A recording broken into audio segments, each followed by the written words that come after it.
More Castlevania. Hi everybody, hope you're doing well today. So I mentioned earlier that I was planning on potentially having the stream be a tad low considering it's cold and I had a space heater on. I'm gonna see how long I can really survive with this because it's been cold as shit right now, so I don't know, maybe I'll bring the space heater out and lower the gain on my mic, but for now I feel okay.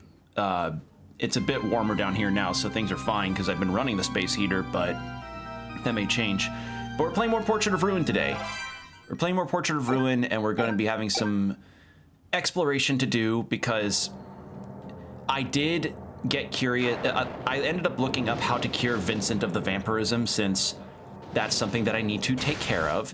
And it seems like the spell that I need to get is necessary for the best ending. So I did kind of spoil myself a tad on that front, but I don't really, how do I put this? For games of this nature, especially with Koji Igarashi, I don't feel entirely too bad about looking up how to get past certain parts, especially to get to the best ending in the game. Because let's face it, Koji Igarashi games have not always been the most straightforward as far as explaining what the best ending is supposed to be to you.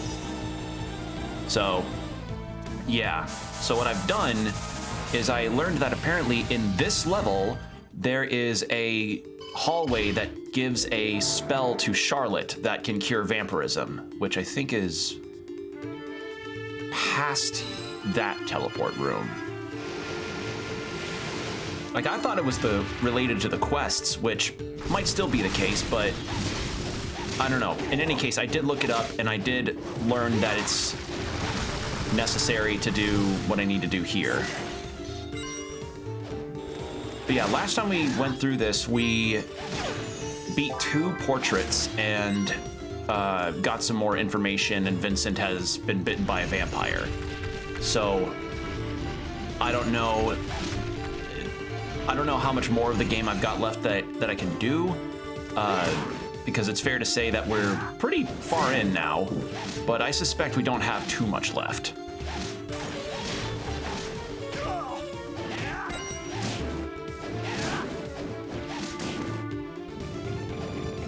No, you don't, motherfucker. Question is, it was around here, because last time we had done this, we got last time we also got an ability that lets Charlotte turn into a toad, which lets us go through smaller passages, and the thing that I'm supposed to be looking for is in a small passage, so let me get a second real quick. Double jump. Wasn't here.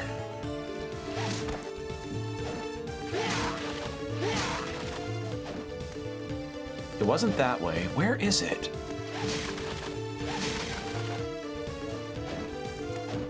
Yeah, now I'm gonna comb the castle. It's mostly gonna be an exploration kind of stream today, because if I am getting close to endgame, which, considering how short these Metroidvanias usually are, I probably am, I would rather we get everything as best as we can in the map and not have to worry about, oh, did I miss one thing or another for Jonathan, especially if it's involving a quest with wind. Excuse me.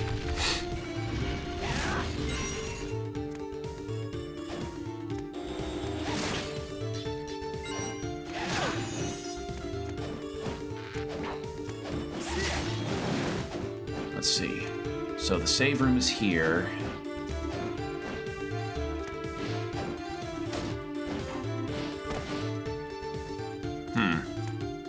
So that's a no on that.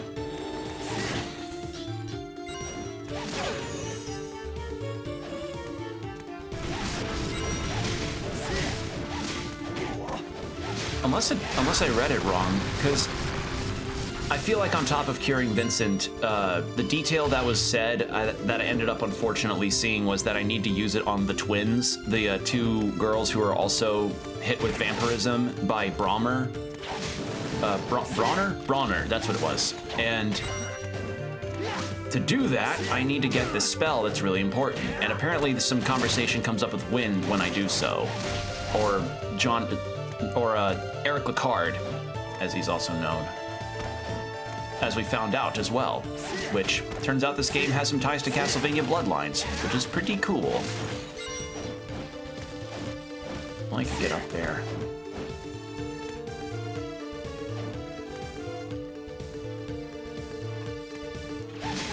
So yeah, we're just gonna comb this and maybe some of the other parts of the map and portraits just to see what all I could explore now that Charlotte has the Toad ability.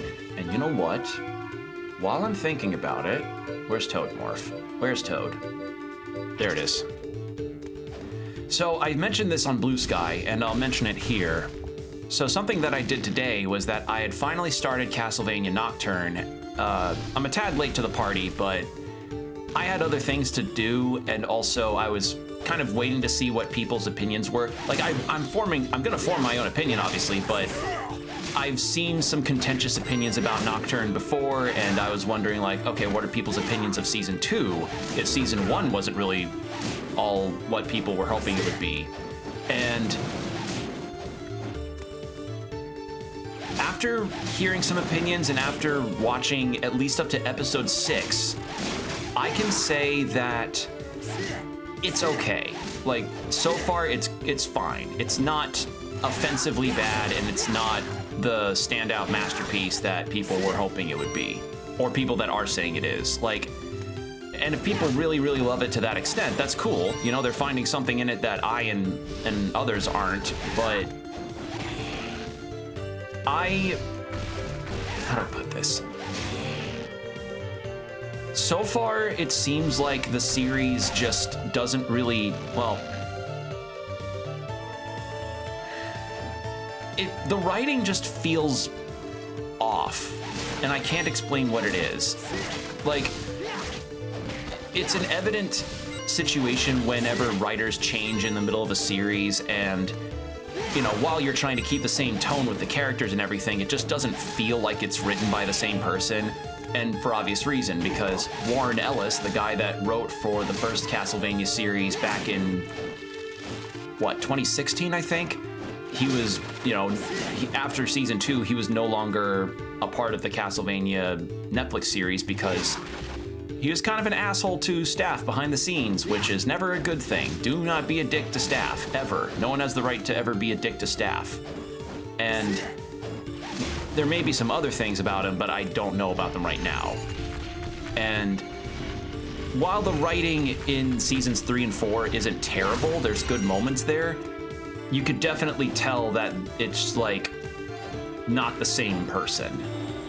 And I feel kind of the same way about Nocturne, except Nocturne is entirely written by this new staff, so I don't know. I feel like what people have hated about this Nocturne adaptation, and something that I had seen reflected in at least one review that I agree with to an extent, is that people are kind of holding the series in standard to the games, which is kind of, I feel like that's a tad unfair to the Netflix team at Powerhouse that are making these shows. Because yes, this is based off of a beloved video game franchise that has a set lore and has characters that have been depicted in particular ways, and people get attached to those, you know, bits of character that are there. I would say it's unfair to them to hold their series to the standard of the game's writing, because for one, a lot of those games were written decades ago. Like, their stories were from decades ago, their characters are, and they want to do their own version of events. And I also think it's unfair because a game is not the same as a TV series. You know, there's very strong differences as far as how a TV series is written versus how a game is written when it comes to story or characters in mind. So, I don't know.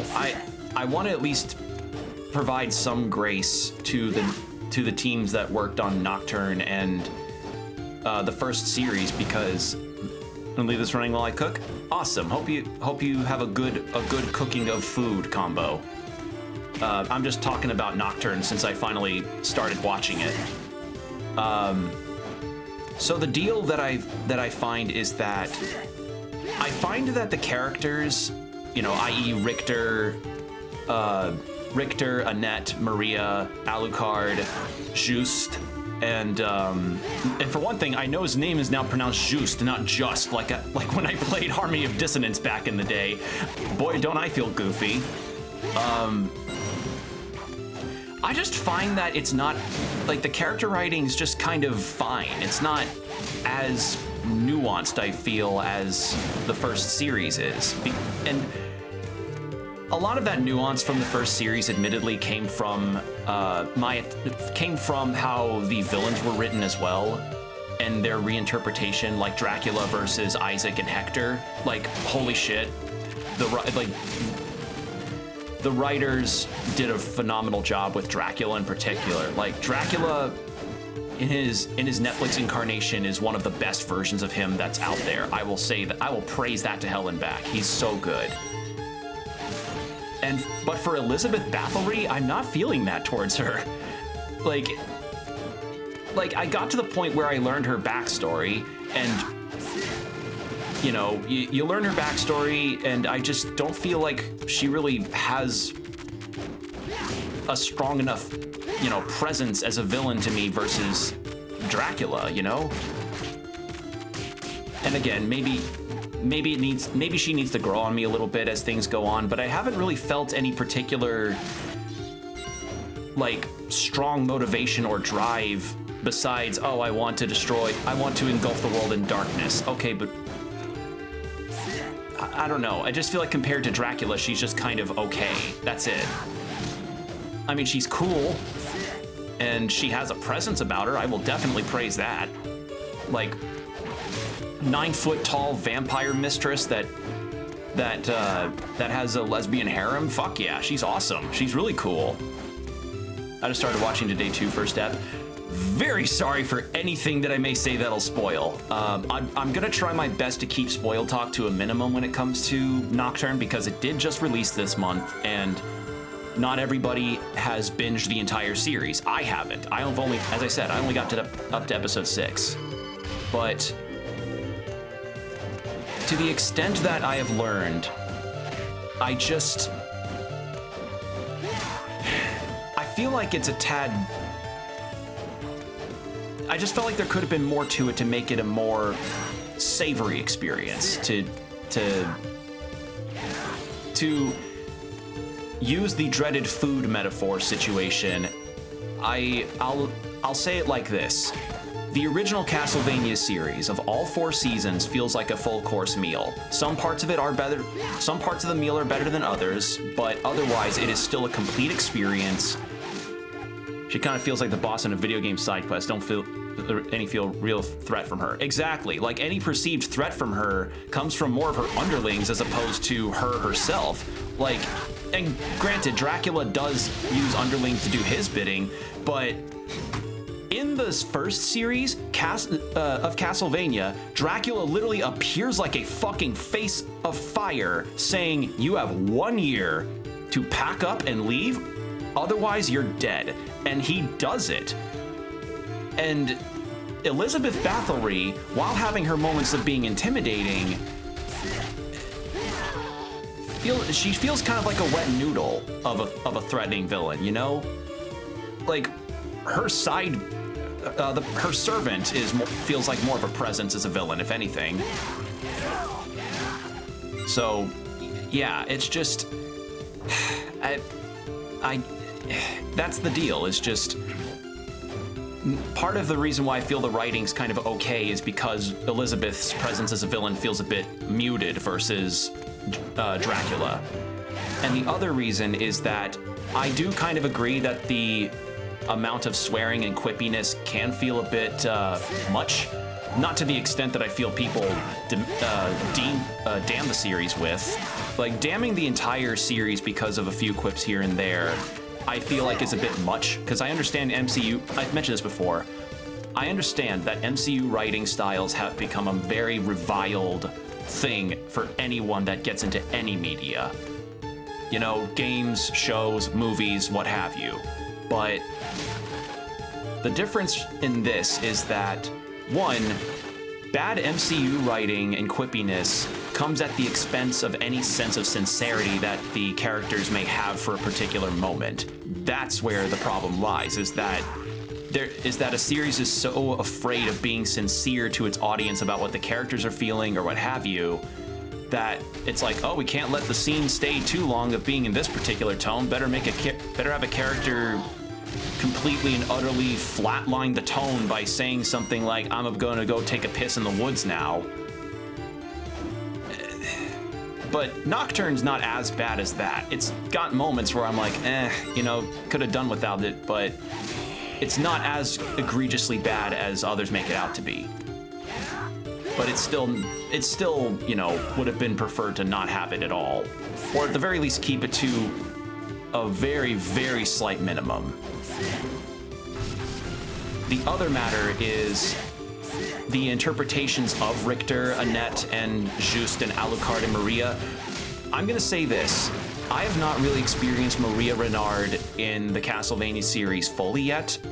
Someday I do plan on streaming and playing and streaming Rondo of Blood. I don't know if Castlevania Dracula X will ever become available, like the PSP one, but I wouldn't mind getting to play that. But I can say for certain that Maria Renard in Nocturne, I like her. I like her development. I like what she's going through. I like her arc. You know, like she does some shit in Nocturne Season 2 that made me go like, oh damn, they actually went there and you know, she did do it. And she's dealing with the consequences of that. That's awesome. Like it feels like the expansions that this series does to some of the characters and villains and what have you have really done a big boon to the series as a whole on making them feel more realized, or making them feel like they've got more to them than their initial showing back in, what was it, the PC Engine days for Rondo of Blood, and for as far back as the NES, if I'm talking about Dracula. And I like it, you know? I think she had some really great moments so far. And Annette, I mean, she's not a damsel in distress like in Rondo of Blood anymore, so that's another bit of praise that I can give, is that they give Annette more agency of her own. And they still give her cute moments with Richter. And I can always go for cute romance moments. It's nice. All right, let's get back to the teleport room, since we got what we came here for. But if I'm going to speak on the other characters, I mean, Just even being in the series, I think, is awesome. And, okay, slight spoiler, but they give Just his old outfit from Harmony of Dissonance, and I had a moment of getting up from my chair while I'm watching it and hopping like a kid, going like, look, they gave him the thing. They gave him his jacket, his red jacket from the hit Metroidvania Harmony of Dissonance. So that was fun.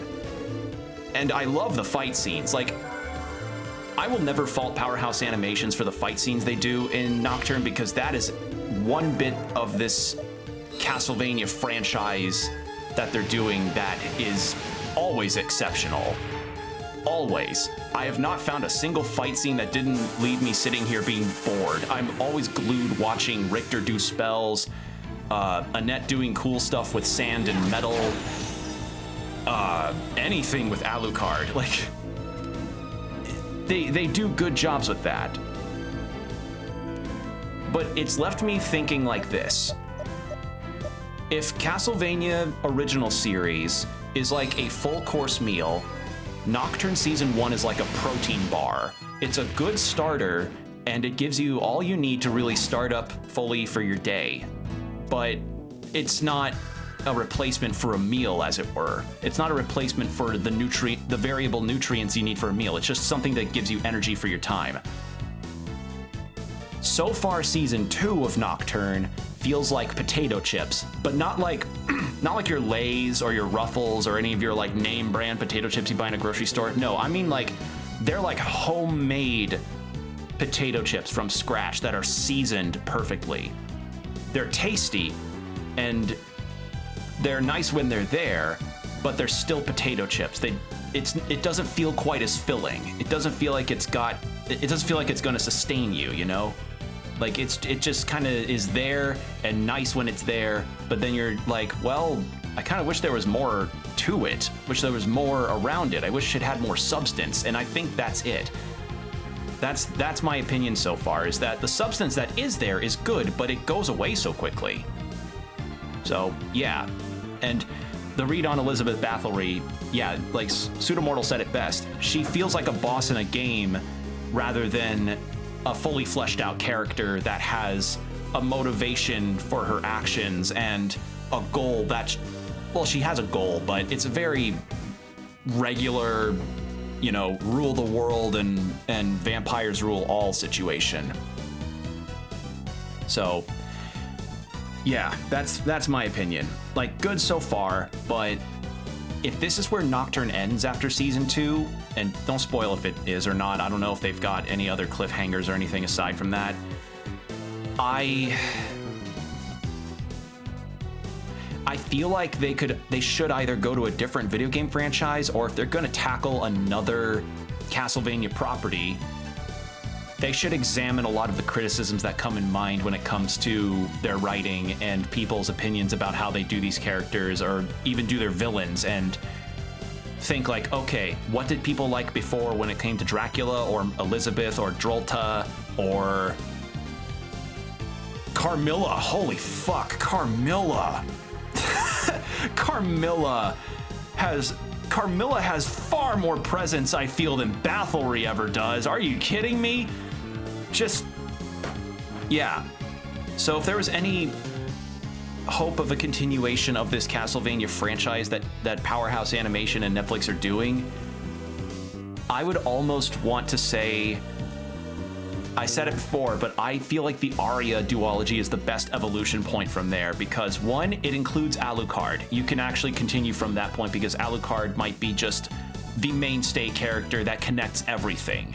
You know, he's like the Doctor in Doctor Who. He's that one connecting point to all of these points in the series or story. Two, after a certain scene happens, a thing goes on that had my brain kind of racing, being like, oh, had my mind just kind of racing around, being like, wait a second, what's that? What is that thing? What does this imply? What is going on with this mysterious thing that happens in the story that you know, hasn't really been introduced in any way? Thing just happens, and then I'm just kind of left there being like, well, that's kind of cool. What's going on there? And that could lead to the Arya, to the Sorrow duology. So, yeah. So that's my opinion. I don't know. But again, maybe we may get a Nocturne season 3. Who knows? Probably not, because like, I haven't gotten to the last episode yet, but I have a feeling that maybe this might be the end, unless a season 3 happens and I eat my own words. Who knows? At the very least, if I eat my own words, I'd rather it be with the ranch dipping or something. Buttermilk ranch, preferably. You learned a purification spell. Yes, now I can break the vampire's curse. Indeed, you can. But if they've already become full vampires, it will be too late. We won't know if it's too late until we won't know if it's too late until we try. Yes, that's true. Still, even if you break the curse, please do not tell them about me. Why not? I'm sure they'd both want to see you. My daughters think that I'm dead. The truth is, my body is gone. Besides, Browner comes first. But still, it's all right. It's the fate of my family. My daughters have a task they must perform.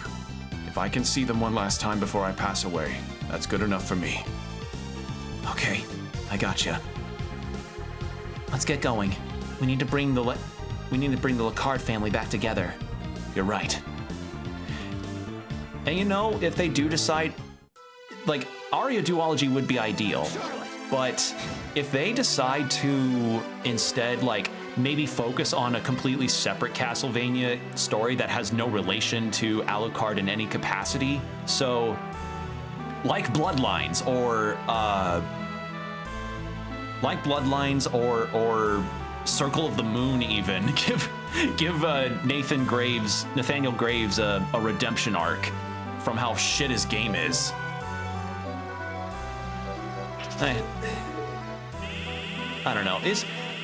I shouldn't say total. Oh, no, it is bad. It's bad. Don't play Circle of the Moon. If you're gonna play Circle of the Moon, do it through the Advanced Collection like I did. There we go. Wow, fantastic! You two really are incredible. Except it was just me who did it. Now I can get back to business. I can't thank you enough. How about you lower your prices? That'd be a good start. Absolutely not. Not everything is about money, young boy. I'll find a better way to thank you. He really takes this seriously. Capitalism. You may have cured me from my vampirism, but I'm not lowering prices for you. You kidding me? That's not enough. All right. Thank you. Let's save real quick. All right. So there's still some other places I've yet to explore, because we had just fought Death, I think, was the last boss that I had fought. Hence the not fully explored clock tower to the right of the map. And now I've got to find what all else I can use the toad form to fit into, because that would be ideal. Also, we have an ad starting in about 2 minutes, by the by.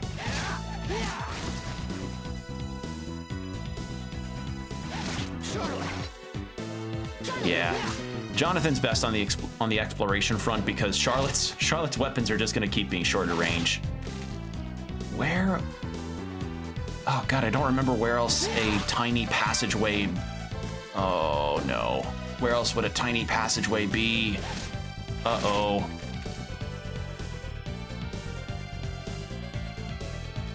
That's not good.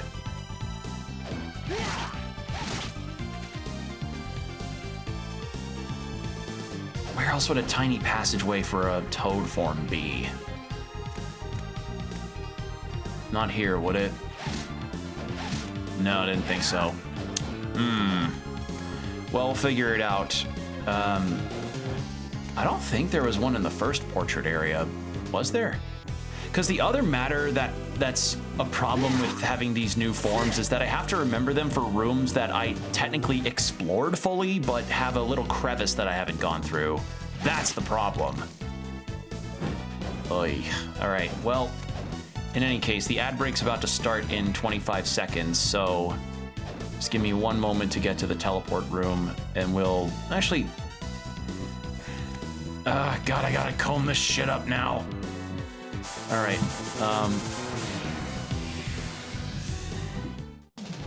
yeah.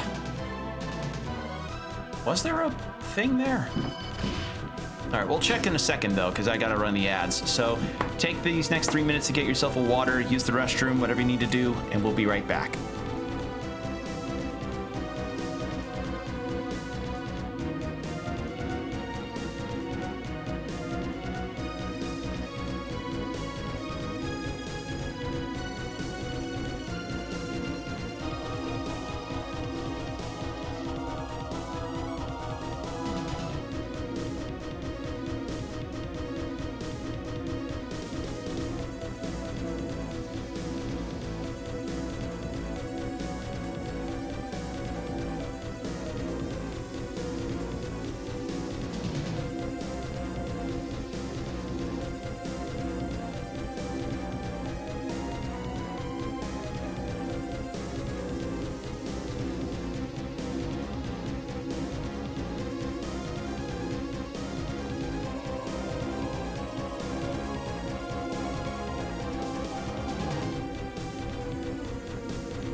we're back from the ads. Thank you for your patience, everybody.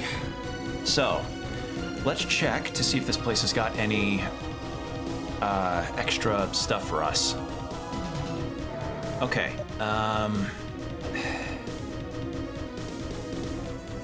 see, I don't know if I should. Now I'm kind of worried. Like, if I am gonna explore this place fully, do I?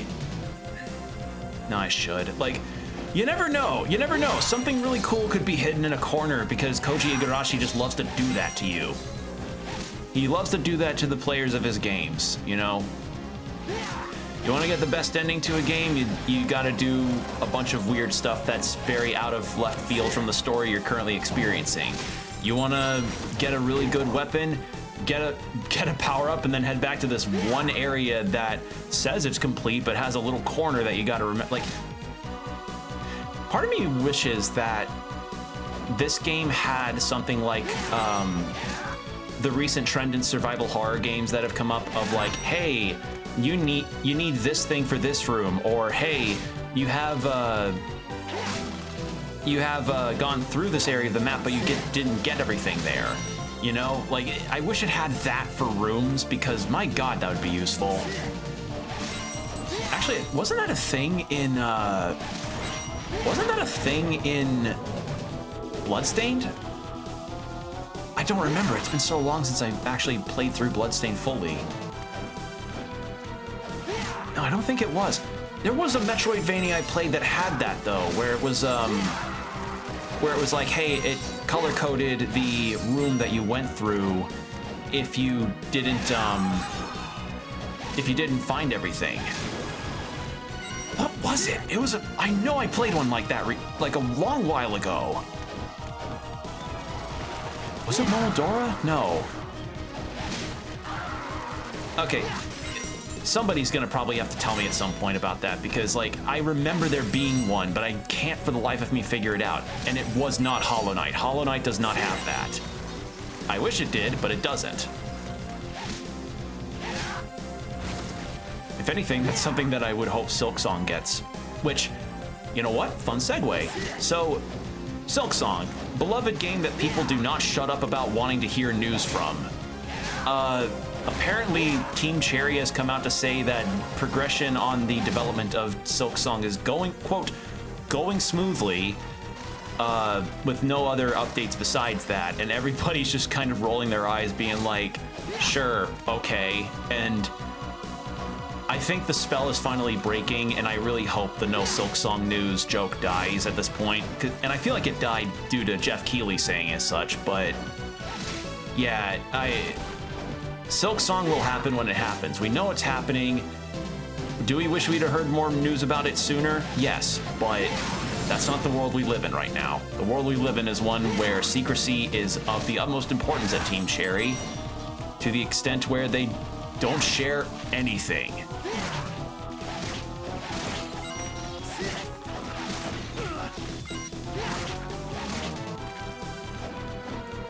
And you know what? I find it kind of, I find as I've been thinking about Silksong's development on occasion, I find it's not as egregiously awful, considering that I think they're self-published, right? Like, they developed and published their own game, which I feel like contributes to why we haven't heard anything, because, you know, when you have a publisher of a game, and the publisher may be a really huge name, publishers tend to get really impatient as far as sharing details with a game that is in development. Like, they'll want to have news on the thing that they're funding out to the people so that people do more pre-orders and get more excited. At least I think that's the idea. And while Team Cherry is self-publishing, so they're not as concerned right now with trying to get something out to show people immediately. Instead, they want to show something that they're proud of working on, and they're like, hey, this is as best of a look of the game as we can provide to you at this time. So, yeah, I'm all of this to say, I get why Silksong probably has taken so long to even share anything, like, but I'm not gonna damn Team Cherry for taking as long as they have. Like, my opinion about the whole matter has changed a lot. For one, it's changed because Silksong fans have become about as bad as Smash Brothers fans were back in the Smash 4 and early Smash Ultimate days. And the other matter is, I just have other games that I'm excited for and other games that have occupied my brain space that aren't Silksong. And that's also part of the reason why I find the whole no Silksong L Direct or L Showcase thing really just not mean-spirited, but I don't know. I don't know what term I would throw to it, but it feels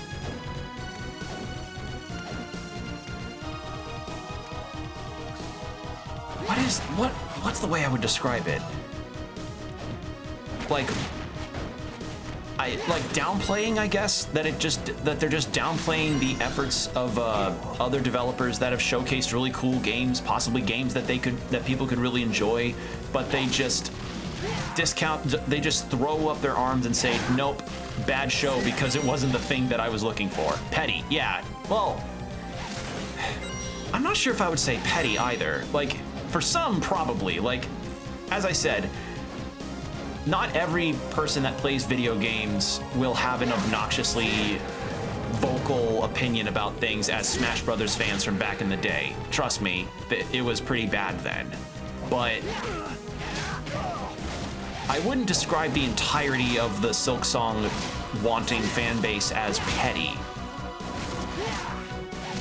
I don't know what I would call them. Like, but I would say still that the message is disingenuous to utterly think of all of the showcases of other cool, really cool looking games being shown as just kind of hand-waved, I guess. Like hand-waving the whole thing aside because it's just not the thing you want. So, yeah,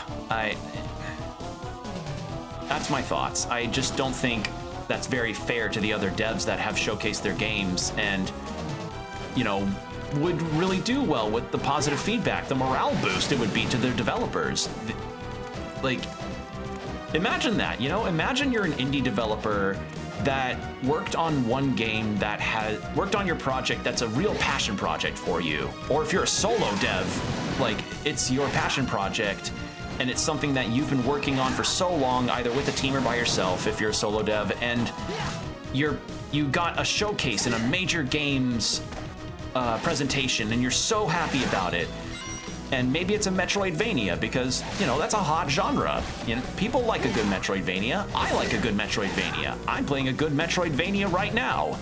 And you'd think, oh man, like, I hope people really like the trailer that I have to showcase the painstaking time I've done programming the characters with their jumping animations, their attacks, their dodges, the boss designs, everything, even the music.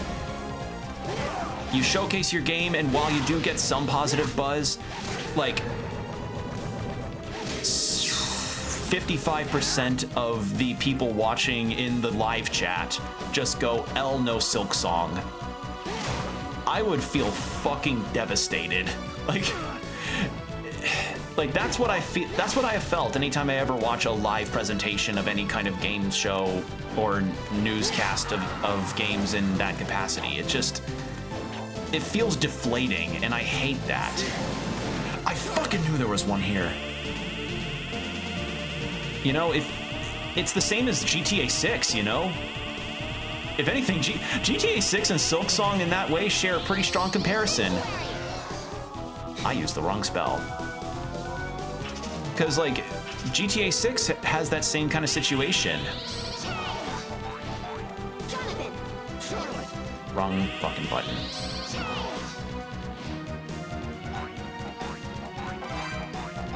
Milliken's Sword. What's Milliken's Sword? Boo, boo, no Silksong. Yeah, I want to see Hornet do the cool thing and give me the ASMR affirmations that I really need. And it may sound like I'm making fun of Silksong fans and calling them all awful. No, that's not my objective here. That's not my objective when it comes to talking about this. My objective when discussing Silksong and also, you know, GTA fans by extension is there's other things out there that you can focus your time on being excited for, and also maybe don't throw other games under the bus because it's not the thing you're looking forward to, you know? Because for all you know, that next game could be something really cool and unexpected that you liked. So that's it. Like, and I feel, and I don't want to have to, and I don't want to compare the two fan bases because, frankly, I feel GTA 6 and Silksong both have their bad apples when it comes to deflating other games being showcased. But I feel like GTA 6 may be a little worse, like just a little worse, because, you know, there was that one guy in Gamescom last year that went up to the stage. No, 2023 Gamescom. Guy went up to the stage and started talking into Jeff Keighley's mic going, "Where's GTA 6?" And I'm like, oh my God. So, yeah, that's my whole deal. Like, everybody's got games they're excited for, but you don't need to be a dick to the developers of these games, or you don't need to deflate other game developers' projects just because it's not the one you're looking for, you know?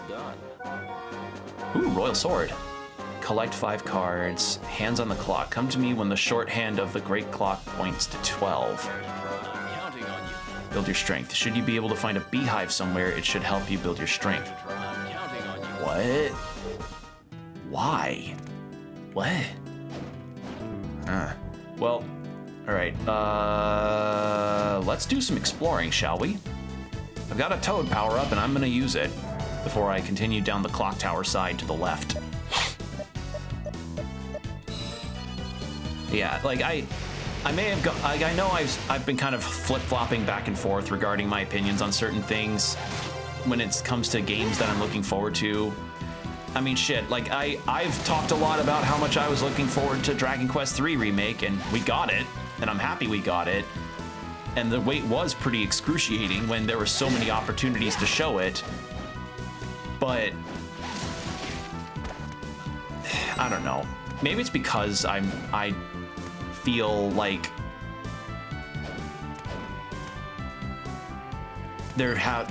because there's so many other games that are out there that look cool and are fun to look forward to, just seeing people act that way, even if it's for a joke, the joke wears thin. Like, even, like, some will decide to have that as a bit, you know? Their whole bit for a presentation is El No Silksong or El No GTA 6. And I'm just like, the bit's worn thin. It's been, like, what? 9 years? Almost 10? That Silksong... When did Silksong's first trailer come out?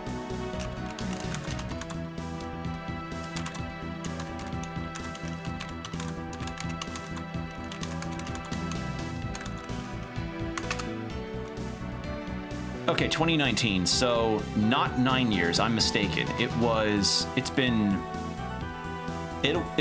have been 6 years. It's going to be 6 years this February since that first trailer revealed. And I get that it's a long wait, but as I say, there's other games that are also really awesome that you can play and look forward to. That'll probably come out sooner.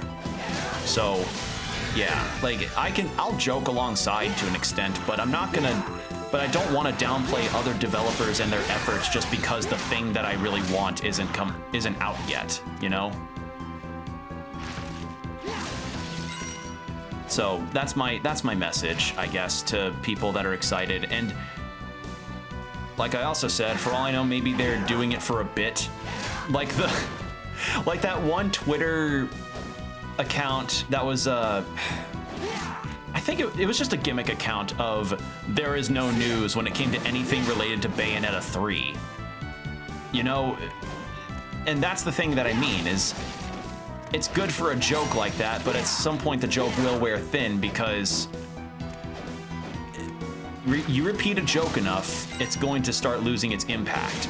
There's only so many times that you can do a nut shot on somebody before they have to say, hey man, like, the nut gag was funny, but my balls are swollen now, you know? At some point, you gotta let the bit go.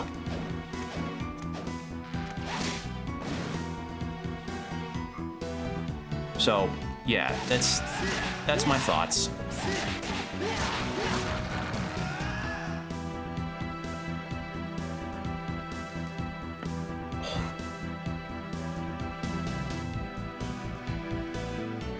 Need to fully explore this underground. I need to see if there's other toad spots to go through.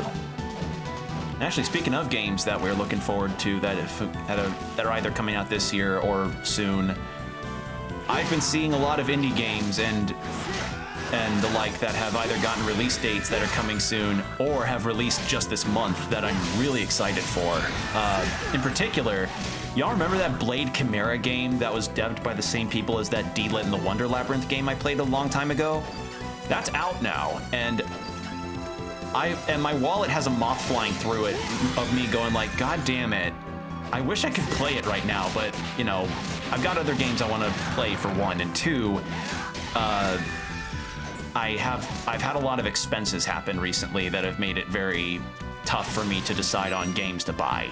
It's unfortunate, but it happens to a lot of us. It happens, and it sucks that it happens, but it does happen.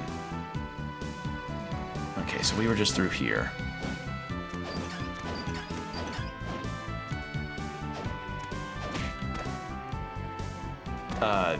So there's that.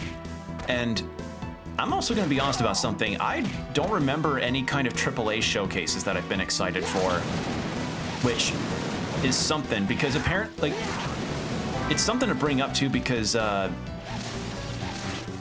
something was said about the new Doom game, Doom the Dark Ages, I think, and people have, and I've seen some opinions expressed about how unexcited a lot of people are towards it, and the opinion that I've seen from a lot of people is that, one, the whole Mick Gordon situation with Doom Eternal has really made a lot of people mad towards Bethesda and Microsoft. And the second thing is that Microsoft has made some goddamn boneheaded, truly boneheaded, dumb decisions over the past couple years that has just killed any enthusiasm from anything published by them. Like, what is a game that is published by them right now that people are excited for? The only one I can think of is that Expedition 33 game. And, you know, people are probably not going to buy that on Microsoft's platform. At least that's my guess that's my read on that situation. How high could she jump as a frog?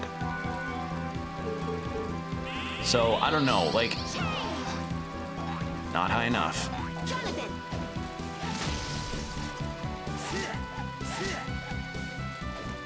Wait a second. Really? What was the point of me getting to destroy that pipe then?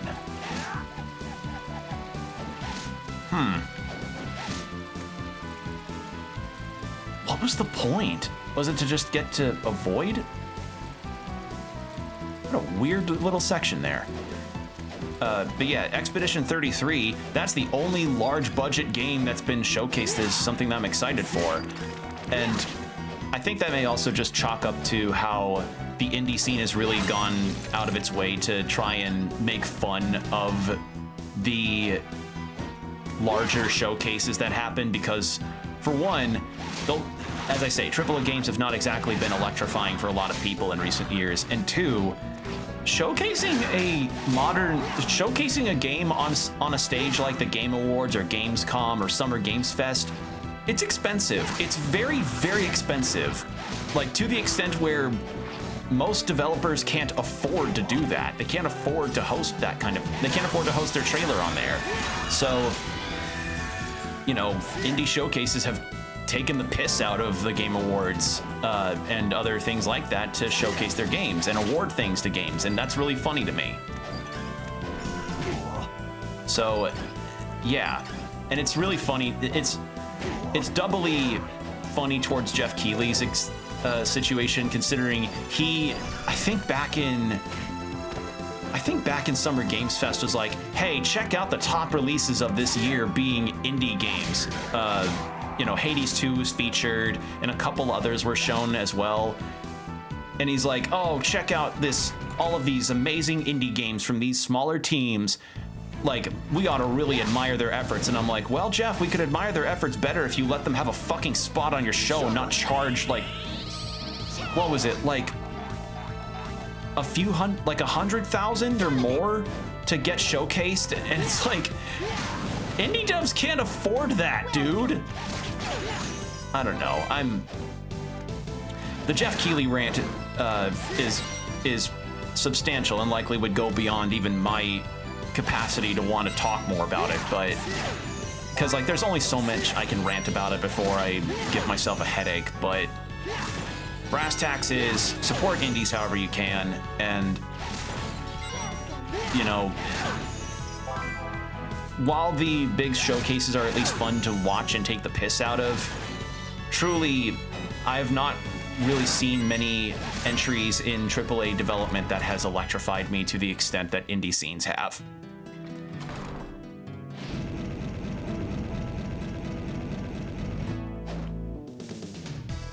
That's my thoughts. All right, so I think this was the boss fight with the bull demon, I think.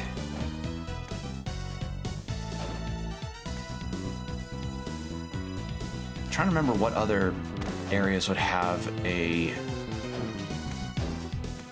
hole for frog form to go through. Because we got a weapon, albeit not a super good one.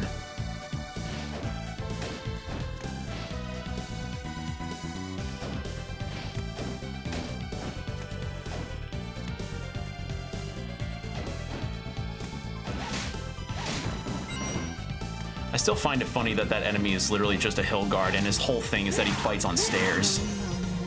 That's funny. It's funny to me.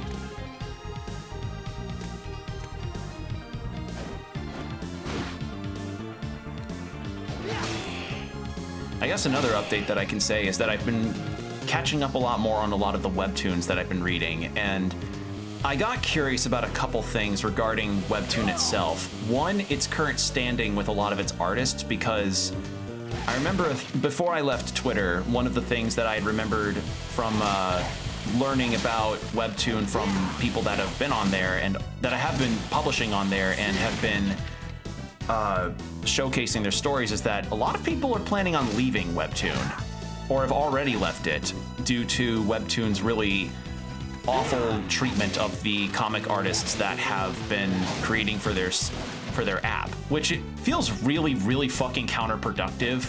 It's like, oh man, our business that we have of publishing webcomics is doing really well money-wise, but we need to make more money to accommodate our growth because our growth is just going to continually heighten. What do? Oh, I know. How about we screw over the people that make our content? It's fucking wild, man. And it's happened with a lot of series that I've been really into that are like on hiatus because they want to run their contracts out. Raven Saga's doing that. This one comic I also really like called Woven, it's also on a hiatus because they want to house their story on an app that'll treat them better, for one, and two, not steal their IP essentially and barely give them enough to ever make it, because being a comic artist is really hard. We know that much about the manga industry, and we know that much about any kind of art-based industry in general. Artists get shafted pretty severely in the working world. It sucks, but that's sadly the deal. So them wanting to take a pause on their story so that they can, one, finish it maybe behind the scenes and write things out more, and two, find a better home for it where they can actually get the support they need, I completely am fine with that. The only thing that I ask is that maybe they inform us on where we can go to find their story so that I can go read it properly without having to use Webtoon at all. And for those that don't know what I'm talking about, there was this big post from a long time ago about how Webtoon and its originals format. So actually, let's provide a little further context. So Webtoon has two different, I guess, categories for a lot of the stories that get put under their service. They have Canvas and Originals.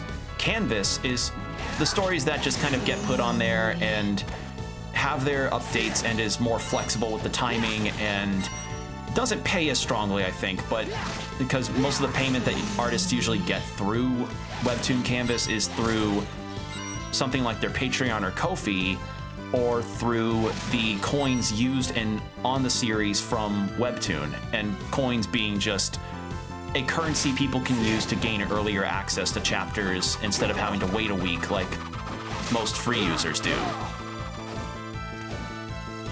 Whereas a Webtoon original is a slightly higher pay, and I mean very slightly, but they get more features, they get potential merch deals, they get more team-ups with different businesses. And I don't remember the full details, but Originals is essentially like Webtoon gets more control over your IP by way of that. And the trade-off being that,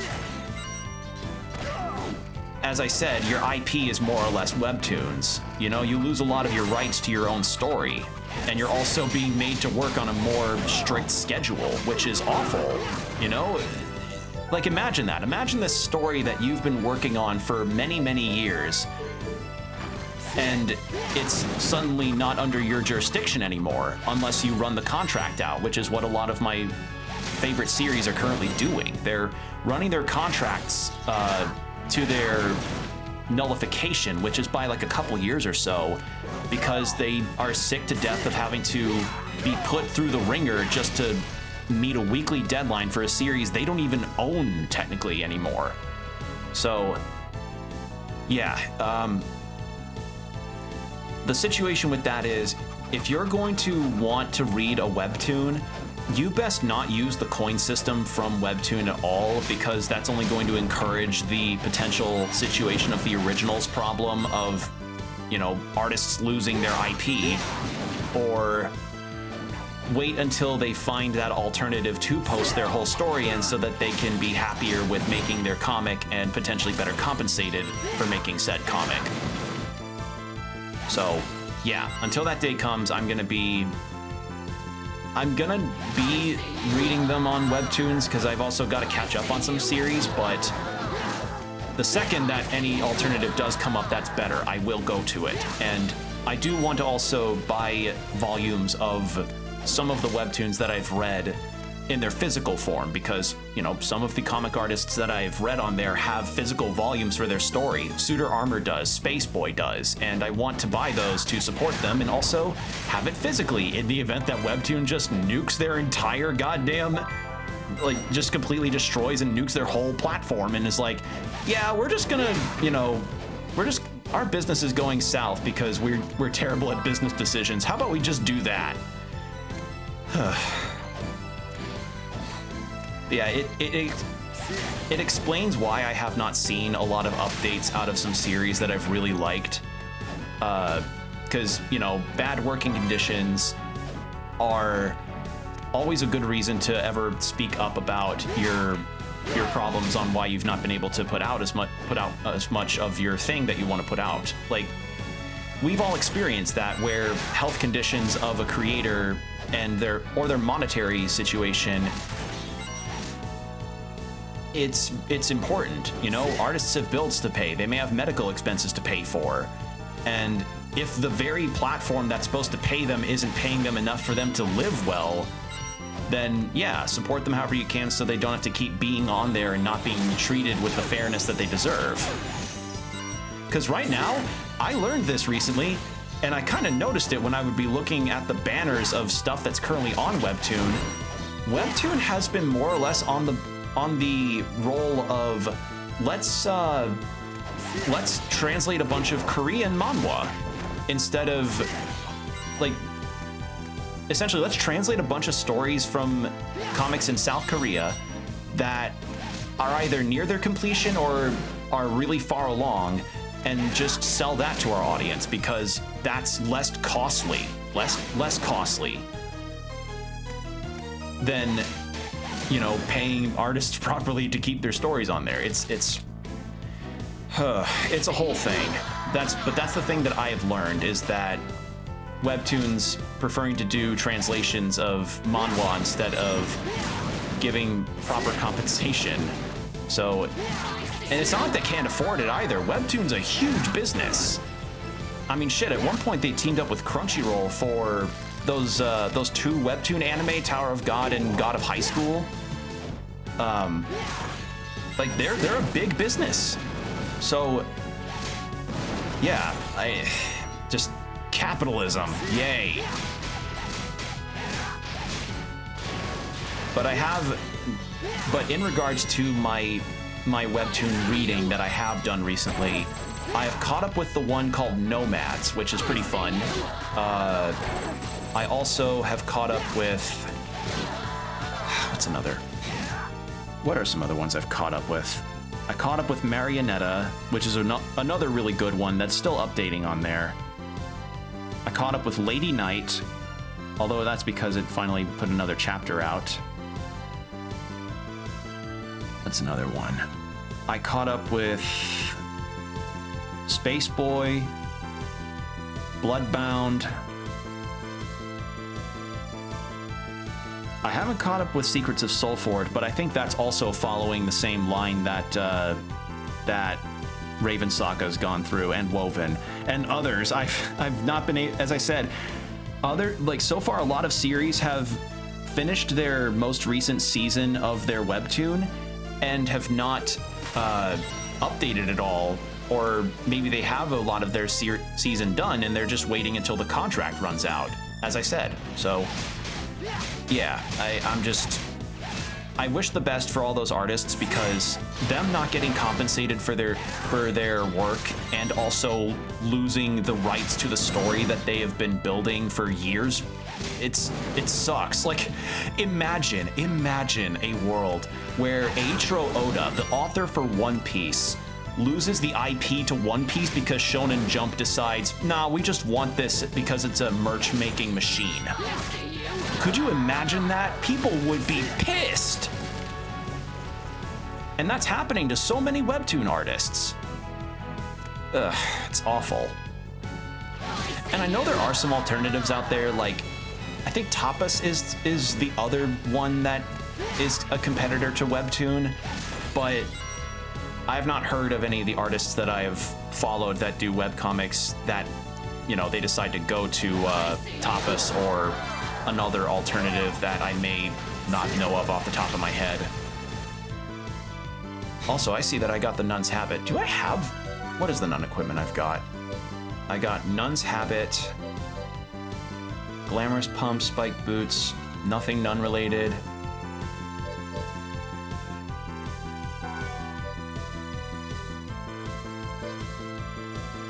Nothing nun related as far as I know. Yeah, sorry to get on this webtoon rant. It's just, like, hearing what I've heard about how artists are compensated or lack thereof compensation, it makes my blood boil, because some of these stories that I've been reading through webtoon have been genuinely really good, and to learn that they just get shafted like that by this company is just... Ugh, it's awful. It's awful and it sucks.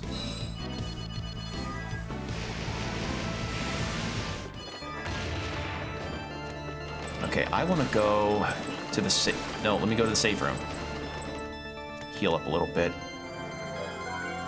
And to those just joining us, I'm currently trying to explore the castle more to see if there's any more crevices that I need to use the toad form from Charlotte with.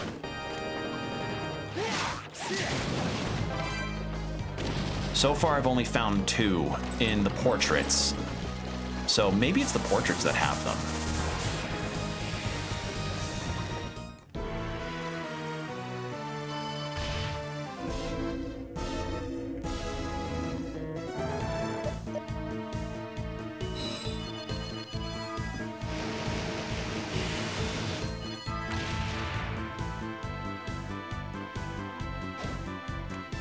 You know, the thing that's funny about the whole webtoon situation that I've been mentioning is that much like a lot of businesses that have branched out into larger, oh god, much like a lot of other businesses that have branched out into larger and larger forms, it wasn't always like this. At least as far as I know. I don't know what webtoon was like in the internal business aspect back in like, god, however long ago. But I never, and maybe it's because I just didn't really look into it as deeply, but it just feels like webtoon as it grew just became worse. And that's been the mantra of a whole bunch of businesses. I mentioned Crunchyroll earlier, and I still hate how Crunchyroll currently runs its business regarding, you know, the account holders that get the anime versus not. Ugh.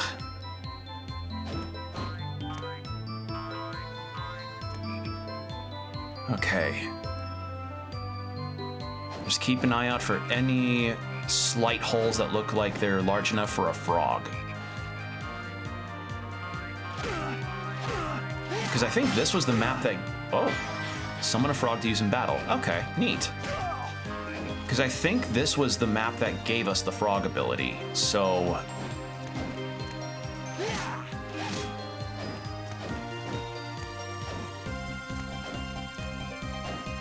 I don't think... Was there one here? See what I mean? I wish... Ugh. If at the very least, if there was any improvement that I wish they could have done for this remaster, add markers. Add markers or something that you could put onto a map point and be like, okay, here was a thing that I couldn't get into, you know? Just something small. Yeah, I guess besides manga and webtoons and Castlevania Nocturne, I haven't really seen much else or what have you, or watched much else. It's been just mostly work and job searching.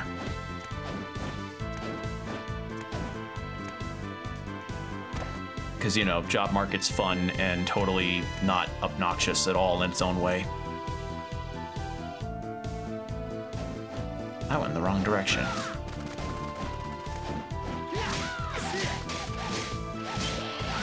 But how are you all doing? You all doing all right? Because I asked that at the top of stream, but I'm asking again. You all doing okay? Y'all been watching anything cool? Playing any cool games? Got anything in 2025 that's coming out that you're looking forward to?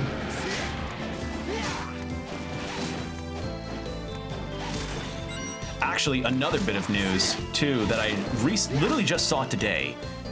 Sonic 4 has a release year and date, which... I don't know about y'all, but I feel like putting a release date up now when only just recently y'all, like, we got the Sonic 3 movie, Skate 4 and Restitched? Restitched. What was Restitched? Remind me again, what was Restitched?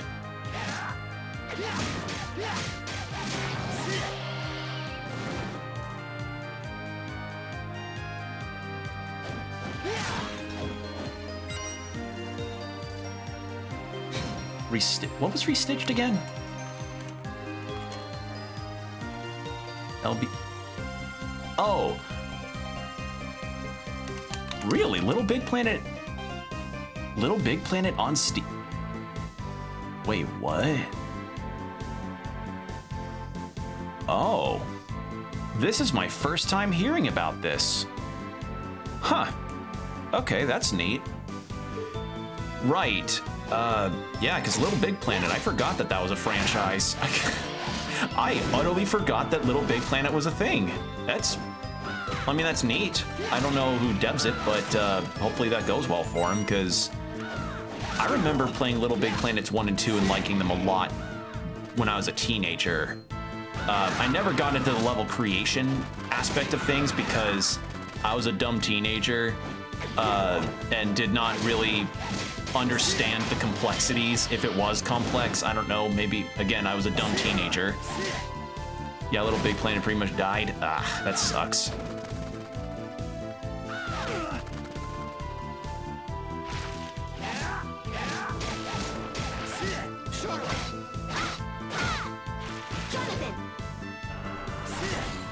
Because, yeah, I didn't play the third game, I think. I forgot I had that on.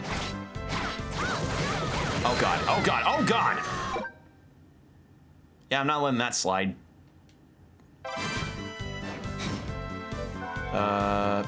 Potion.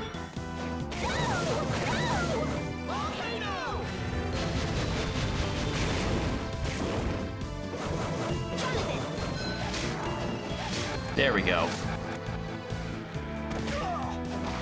It's unfortunate regarding Little Big Planet, because Media Molecule really had a lot of cool stuff going for them, and Dreams especially. Like, so for everybody that watches my streams, you know my my BRB screen and my starting soon screen? Combo made those for me in Dreams. He made those for me, and Dreams has a lot of tools to it that really made it a cool idea box for people. But what is it like? Just is it done now, or are people just not using it anymore? Because I haven't really heard anything about its services stopping, unless it did and I forgot, because it might have been a few years back. I don't think I'm gonna find it. It's done? Ah, sad because people just made a lot of really funny stuff with it. A lot of funny and a lot of cool stuff. All right, I don't think there's any other points where I can use the frog form. I think. Let's see. No, I don't think we have anything else. Oh my god. There. Just knee them in the face before they have the chance to shoot me. Because as we all know, the greatest weakness towards any gun is a knee to the face. Okay, no, I know this place for certain doesn't have any points for a frog. We're good. Okay. So with all that done,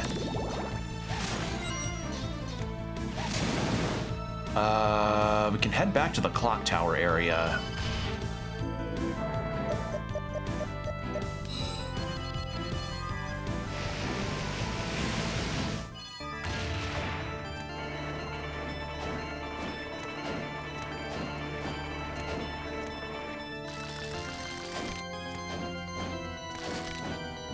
We'll save here because we can.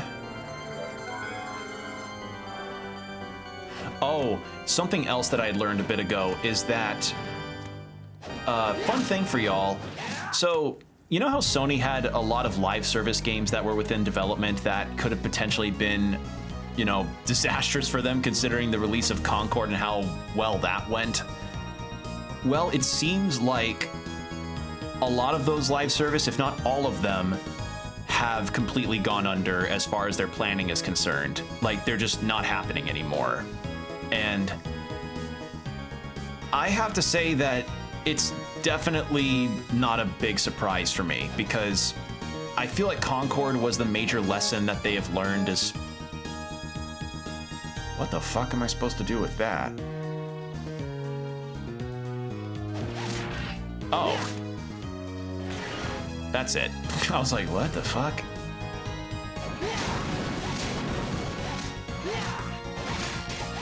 Ow.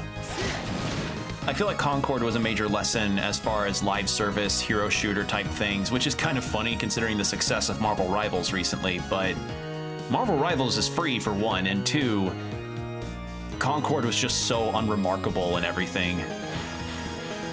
So, I don't know. I'm personally okay with the fact that Sony's whole live service plan is kind of not happening anymore, because it likely also means that we don't deal with more of the potential of what live service has done or not done for people, which is, you know, provide a lot of entertaining games. How the fuck do I get that? How the fuck do I get over there? Because the only time that I've ever really liked anything that was live service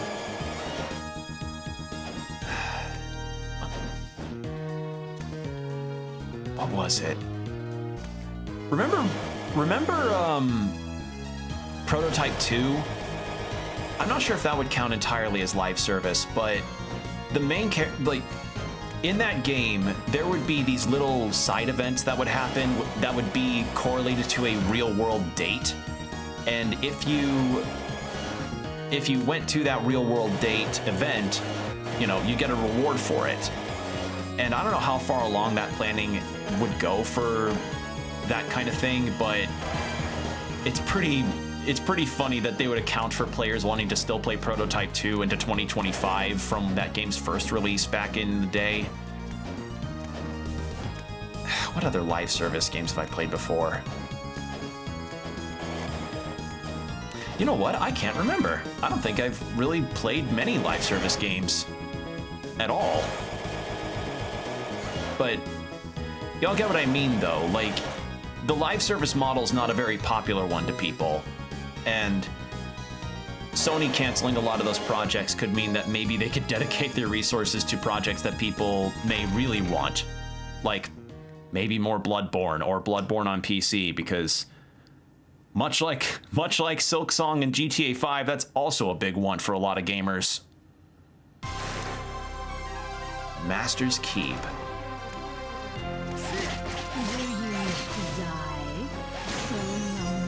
So lonely.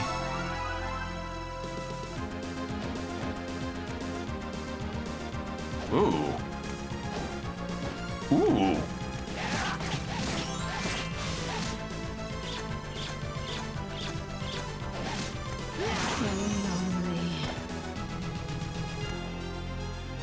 Ooh, this theme.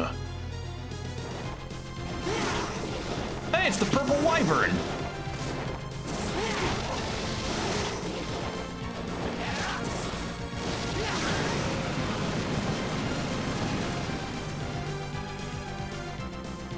Ooh, this music.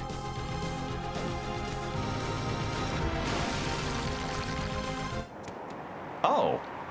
Oh, that was a shortcut. Okay, I'll take it.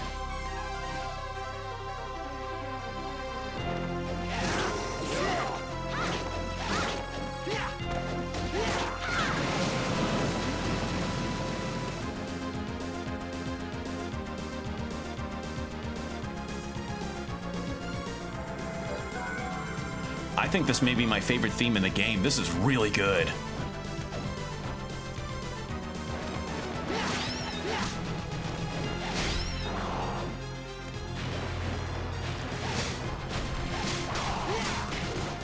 Ow.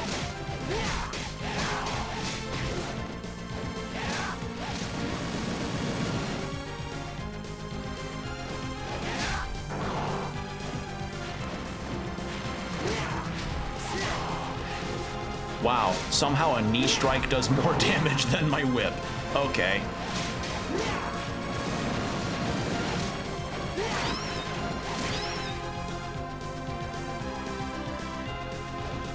Ooh.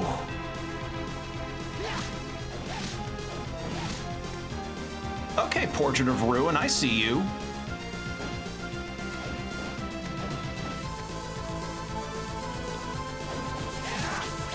Yeah, this music's really good. Genuinely.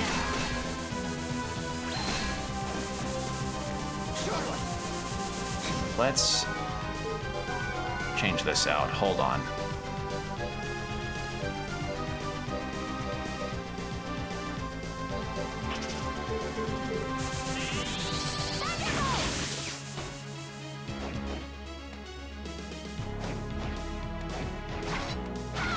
Okay, that's not a wall to break.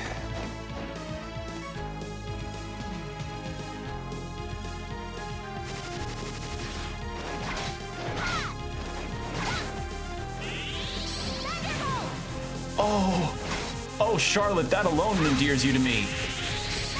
She can attack enemies that get off screen and can't reach and are not within melee range? Thank you for that. I can't tell you how many times I would be grinding for a demon soul in Dawn of... Oh, you bitch.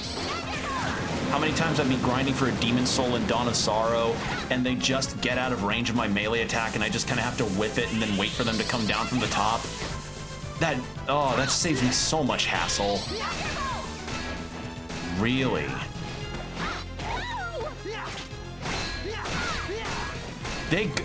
Really? The guard happens from behind? Really?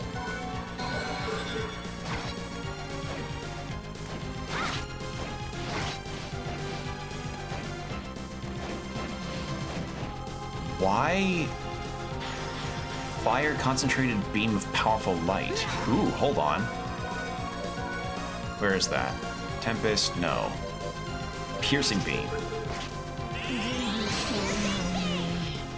Ooh, hold on. Well, that's an argument ender.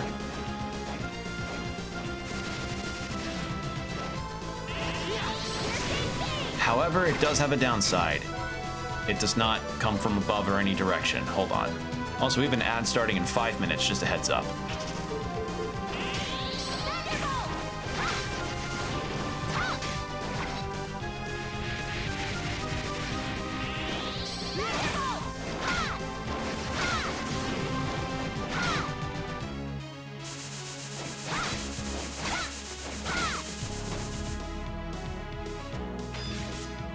Oh shit!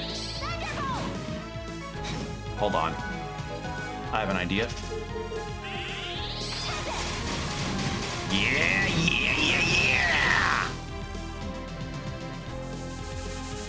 God, I love doing that. That's the good shit.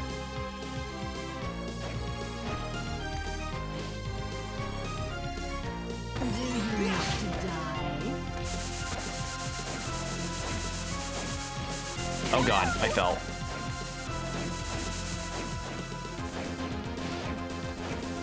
Oh, please, come on.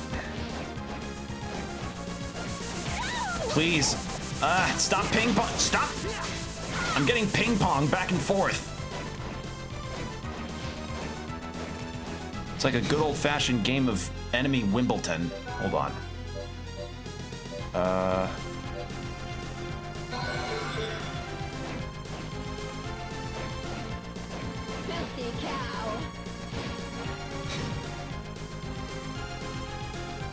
Did that enemy just call Charlotte a filthy cow?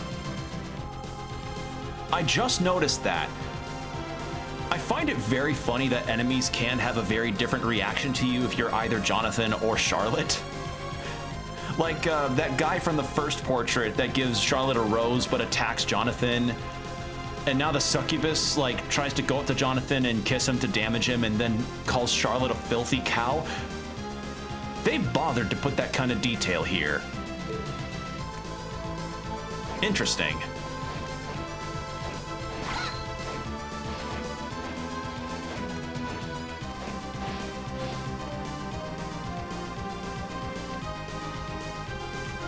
Oh, hello. Oh no. Actually, no, hold on. I have an idea. If this works...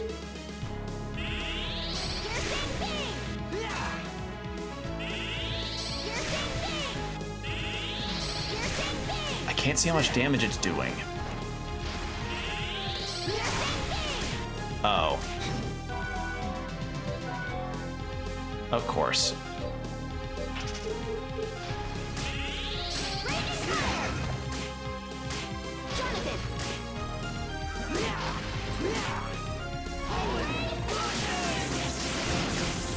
Jesus Christ, one... There has to be a faster way. There. Oh god, it's gonna be like the Iron Golems from Dawn of Sorrow. Oh, I don't like those. Okay, I suspect this is where the boss room is. So there's one room at the very bottom that I haven't explored, so we're gonna go check that out. Yep. Either boss room or a new portrait.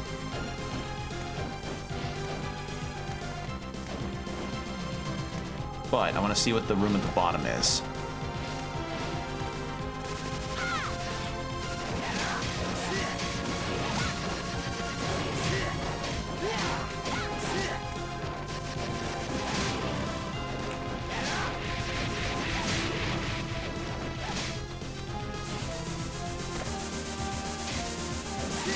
Alright, well, let's get to that room and then I'll start the ad break, because that's about to come up really quickly. Never mind, I misunderstood. The divots that appear on the map to indicate if you can and can't go into a place is really small. Alright, I'm just gonna skip these guys.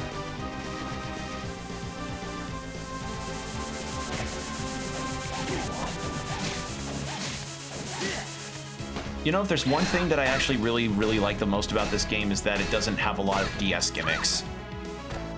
Which I'll say in a second, but the ad break's about to start. So take these next 3 minutes to use the restroom, get yourself water, whatever you need to do, and we'll be right back.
And we're back. I forgot to even hydrate. I was vibing to this music. This is a really, really good theme. Whew. Like, say what you will about Castlevania's history as a franchise. God damn, they tend to never really miss on the music. Only time I would ever say that a Castlevania track or tracks have never really landed for me was in Harmony of Dissonance, but I find that more at fault with the way that the sounds were done as opposed to the actual tracks themselves, because the tracks are good. It's just the sound font, right? That's what it's called. The actual font of the sounds was, I mean, y'all can hear it to me in my prior streams of it. Like, it was giving me a headache afterwards. Like, during stream, I would be getting a headache because the music was just grating on me. And again, not because of the actual tracks, it was just the, it was the way in which that the font was done. Because it wasn't a thing for me in Circle of the Moon or Aria of Sorrow. That's just happens, you know?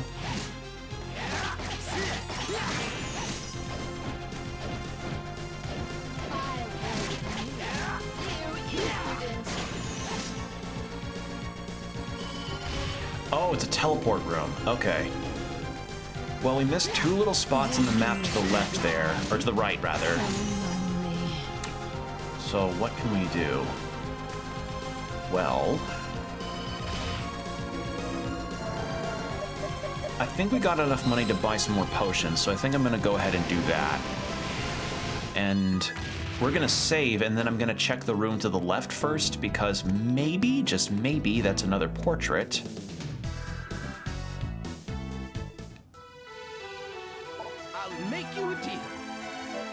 Oh yeah, we got plenty. Let's go with 2 of those and 4 of those. Beautiful.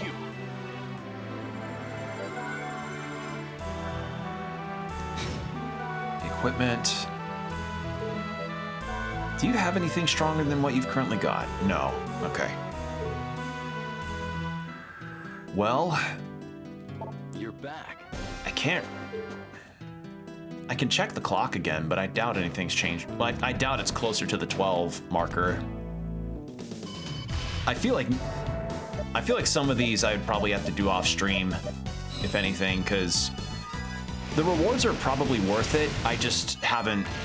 Some of these just seem like they'll take a while. Like, I have no goddamn clue where I'm gonna find more nun equipment. I did get a. Oh!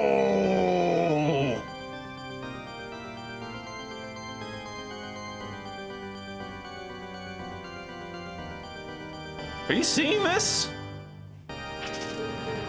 How's the speed? Okay, it's a two-hander. Did you see the fucking stats on that thing? Holy shit!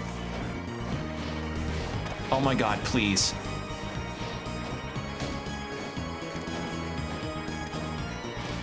Holy shit. my eyes genuinely bulged out of my head for a second. I was like, whoa! Okay, so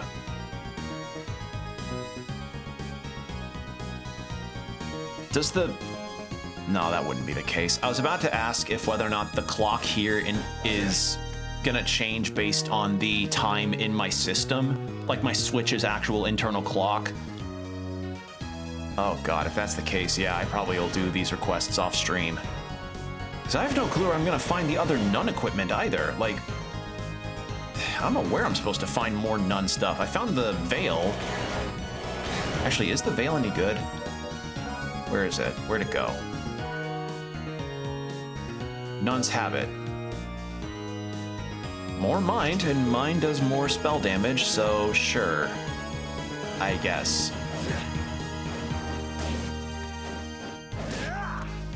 Okay, not from that side, but maybe the other side? Maybe?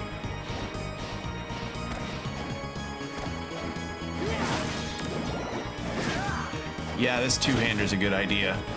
It's not the... It doesn't have the whips, like, the whip-dangly mobility, but... This is pretty good. You still have... No, you don't. Change it back to... I suppose the one... I did not mean to do that.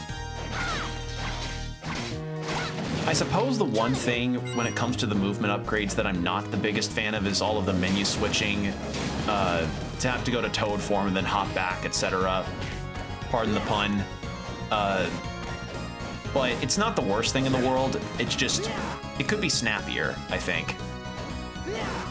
Because having to wait for a charge to even do something like get to the Toad form, you gotta wait a little bit before you can do it. All right, I want to see... That looks suspicious.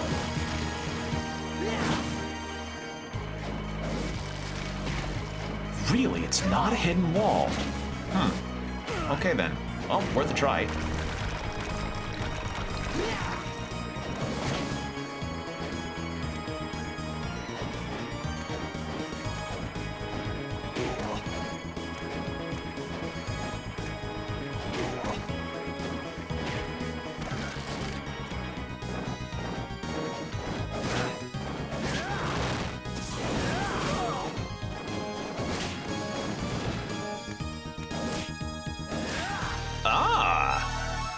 I saw some dust come off of that and I was like, wait a second.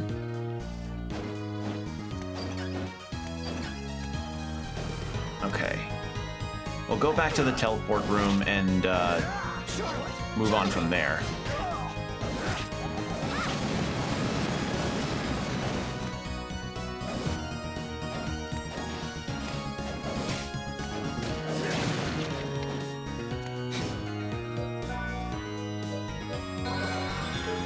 Oh, we need to save those pudding buckets. I don't know why the fuck pudding somehow heals more than a potion, but I'm not gonna complain.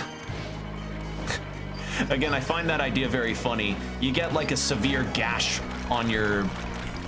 You get like a severe gash on your leg and you're like, oh God, I think it hit an artery. What am I gonna do? How am I going to heal myself? This could take months to heal. It'll scar horribly. Permanent muscle damage, and then you're just handed a pudding and you eat it, and then suddenly the gash is closed, and it's like a senzu bean almost.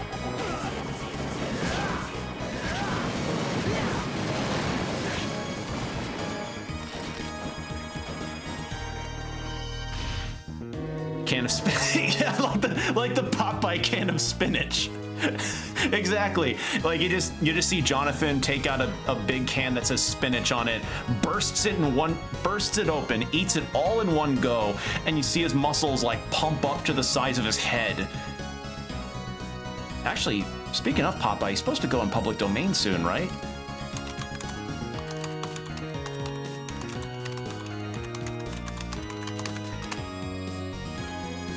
Okay, yes, 2025, but is there a specific day? I don't know what the hell Buck Rogers is, but yeah, Tintin and Popeye too. Doesn't say specific day, so I guess it's just year by year. And of course, you know, you're gonna be expected to see a lot of the, oh, what if Popeye but secretly horror spin on things, and I've just accepted that as an inevitability. You know, like you ever just not really be surprised at a particular trend anymore? That's how I feel. I mean, it happened with Winnie the Pooh. And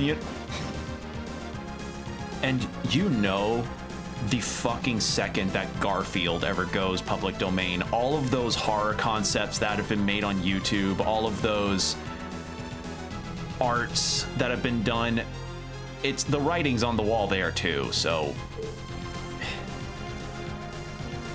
Okay, that's a boss room. What is up here? What the fuck?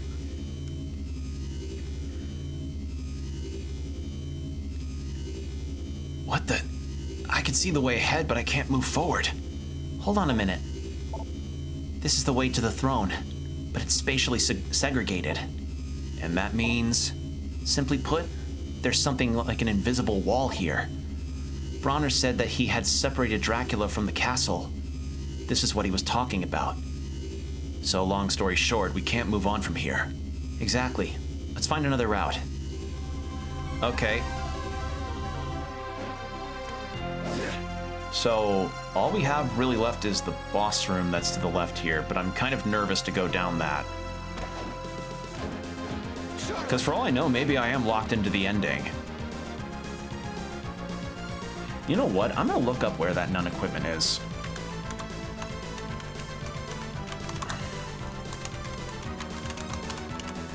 So I have no idea where I'm supposed to find it. Nun's robes. In Portrait of Ruin.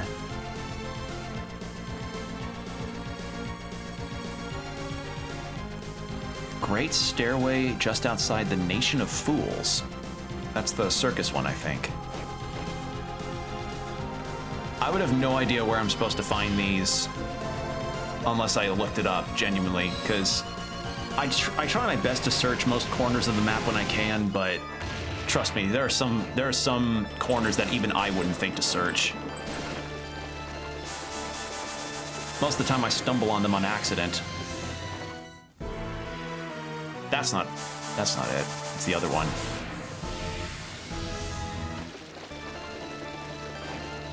And I imagine the requirement for the true ending really is just having that spell that cured Vincent to be curing the twins, but I want to at least get all of Wynn's quest done because I feel like that's very important.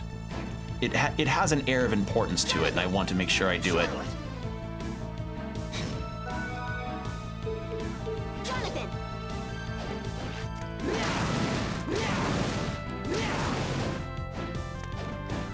Again, I find that very funny.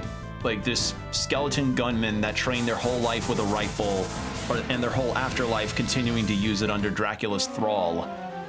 And then suddenly some guy comes by, knees them in the head, and they're just gone instantly.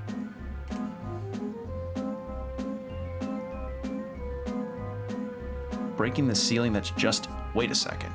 Oh, hold on. I misunderstood. It's near this. Great stairway by breaking the piece of ceiling that's just outside it.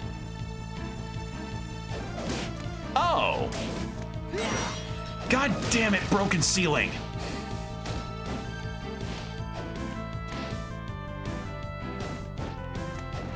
Tricky shit. Okay. Now the shoes. Because I have the habit, I have the robes. Where are the shoes? Found in the City of Haze. City of Haze. That was the water one that I was just at, so we need to go back. And we'll check on the clock again once we're done with that. I am like, Wynn's quests are worth it considering the rewards that I've been getting. Like this sword I currently have on Jonathan is a quest reward. It's worth it to do. It's just some of them are gonna take a while. I'm not even sure what the fuck the clock one's going to give me. Watch it be Death's Scythe or something. Okay, just said in City of Haze, but it didn't say where. So, I'm gonna look that up again.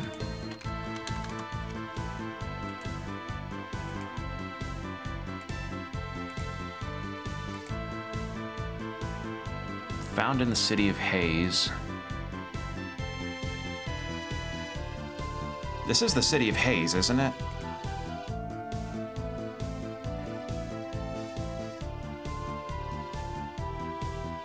Oh no, the City of Haze is the first portrait. Oops, hold on. So I missed those? Really? How did I miss those? Unless I didn't.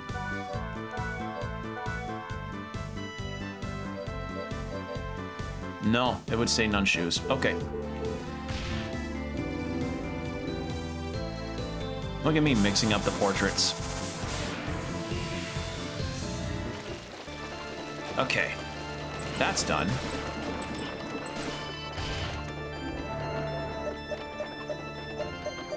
So we need to go all the way back to the start.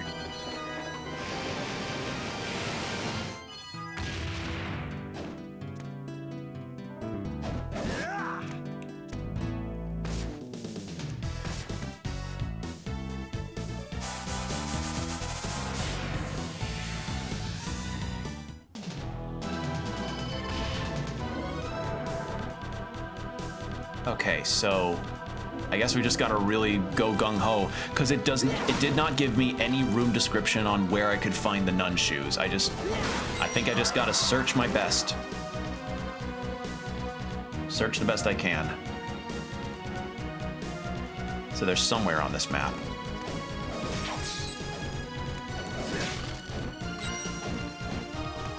You know what, chat? Regarding the public domain discussion, I have a question for you all. In the event that any piece of media you can think of becomes public domain, which one do you think actually genuinely lends itself to the idea of being a piece of horror media the best? Because that's always going to be an inevitability. So if it's going to be an inevitability, may as well make it good, right? May as well be a property that makes the most sense. Which one do you think would lend the most to it?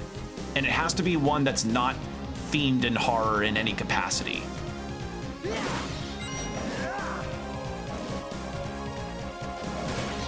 Because in the end, anything can be made into horror if it's done right. It just depends on whether or not the people doing it do it right.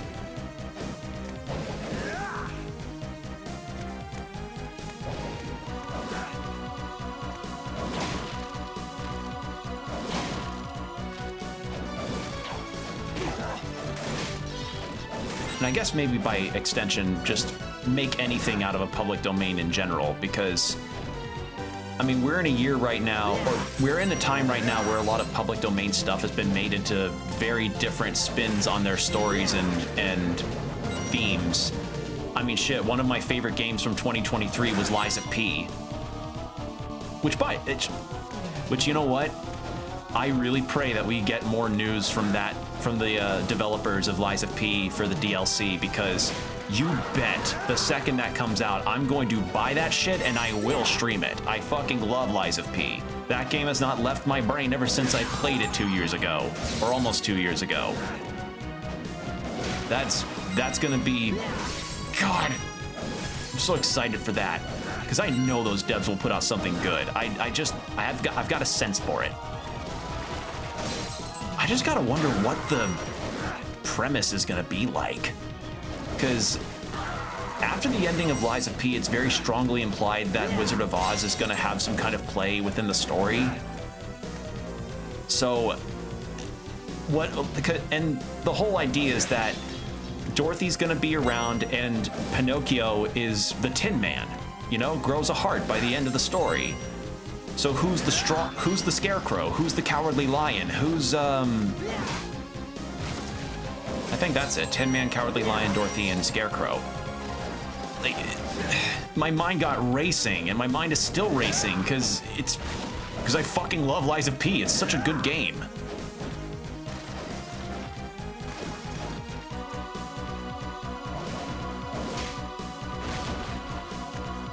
Yeah.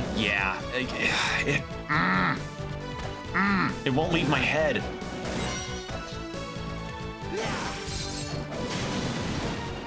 You know, I learned that, or I've seen that the Lies of P soundtrack, that there are vinyls for the Lies of P record tracks.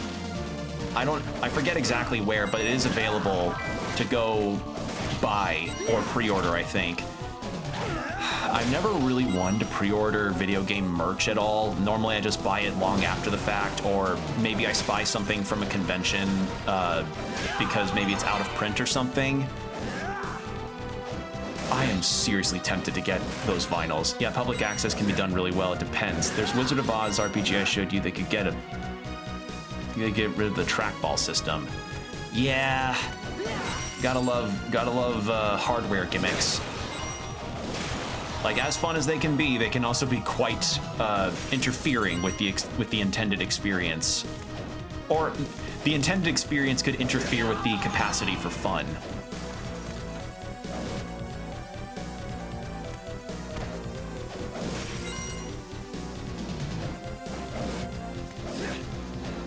So the shoes aren't here. Where the hell could they be?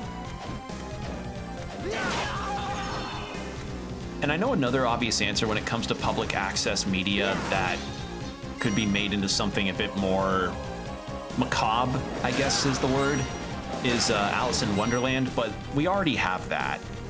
And we already have that with American McGee's Alice, and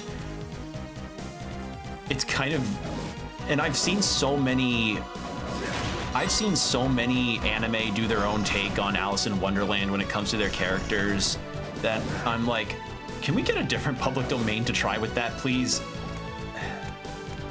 Some people give you straight chicken than the other season did. Yeah. Okay, so where the fuck are the nun shoes?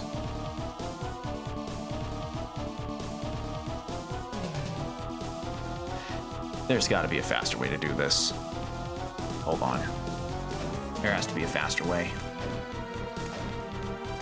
Can I? Nope. Teleport room it is. I doubt the nun shoes are in the hallway there.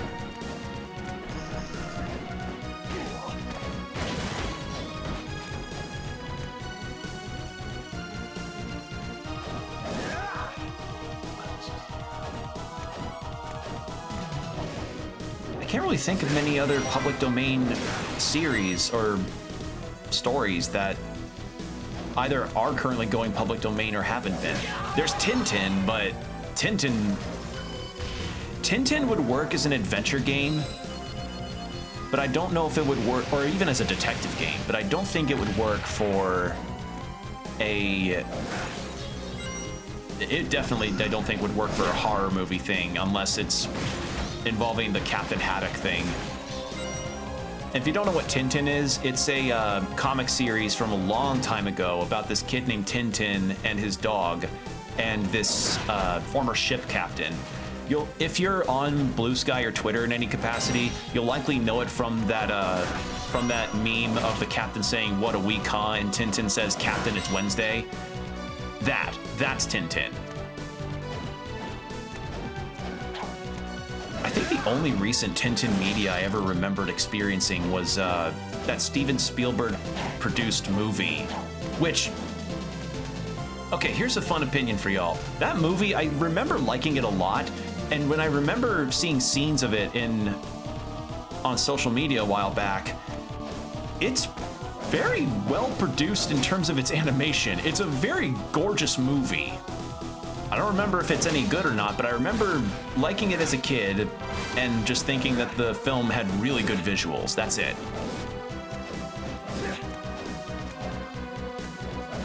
But that's the only piece of Tintin media I've ever been exposed to. I haven't seen any of the comics or anything. I just only know it through the Spielberg movie and that meme I mentioned earlier. Where the fuck are these shoes?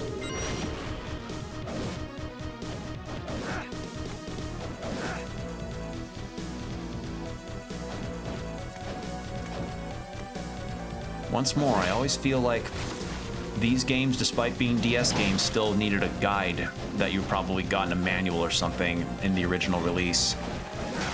Thank God for the internet.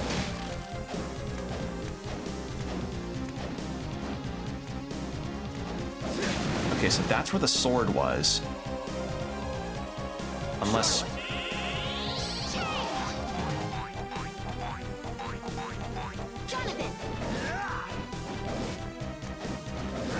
Nope.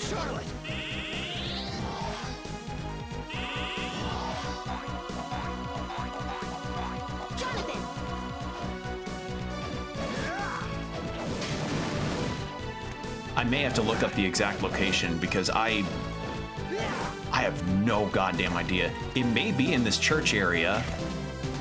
I just don't know exactly where, because the wiki only said that it was just in the church, or in the city of Hayes. That's it. That was my only clue.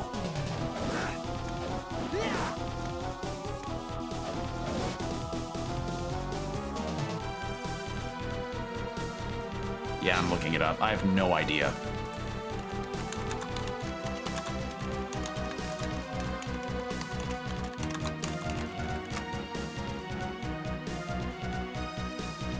Warp to the rightmost portion of the map, head left one room. Hold on. So rightmost portion, so it would be this area.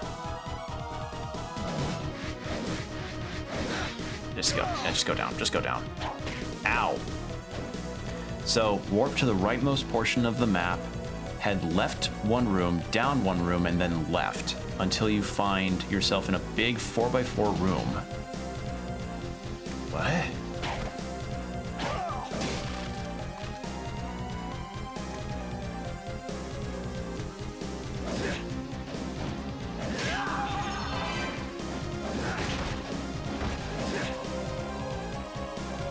Warp to the rightmost portion, head left one room, down, and then left. Left, down. Oh, so in the room that I'm about to enter here. Okay. Here.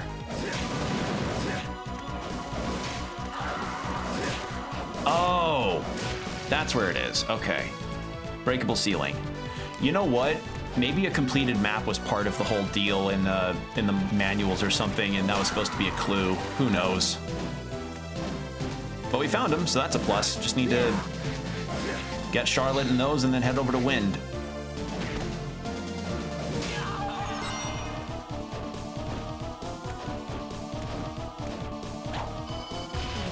All right, found him.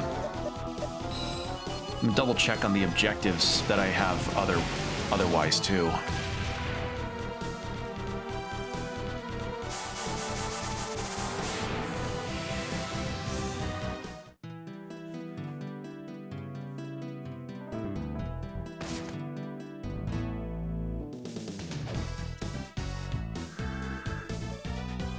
You're back. Okay, so gamble. 5 cards. Oh God. I may have to. A beehive somewhere. So I can take care of that. I think in theory I can take care of a lot of those, if anything. But where's the nun's robes? Oh, max mind. Okay, I see. Charlotte! You're back. Excellent. All right, what do we get? Heal. Nice. Healing spell. All right. Jonathan. First, let's get Charlotte her good equipment back on. What's a good? Where's the good equipment? Ruby corset? No. So ruby corset and the. Let's go ruby corset. The nun habit? Not as. Oh, I don't know when I got that. And royal sandals. There we go. So next we need to check on the clock room. Maybe it got closer to 12. If it's closer to the 9 mark, then... If it's close to the 9 mark, like how it's 9 o'clock for my Switch, since I'm on CST, maybe I have to do that one or skip that one because that's waiting for my IRL time to reach. Oh, it is. I would have to stream until midnight. I would have to stream until midnight to get that fucking hour hand on 12. Oh my God. And I could change my Switch's internal time, but no. What is the reward for that? Hold on, I'm looking that up.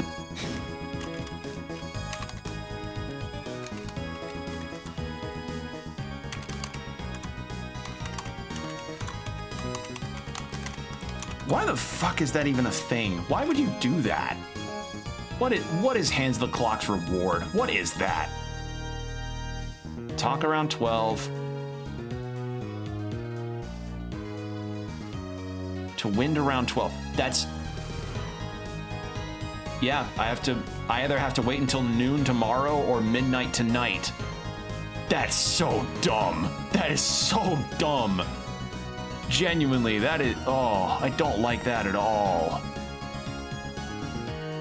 Okay, what the fuck is the reward for Art of the Zephyr?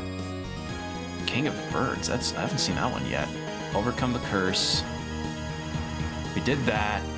Statue's Tears, we did that. Martial Artists, we did that. Holy Appearance, we just did that. Number of Fortune, we did that. Mental training, we did that. Mental training 2, I didn't. That's a new one. Where is it? Where is it?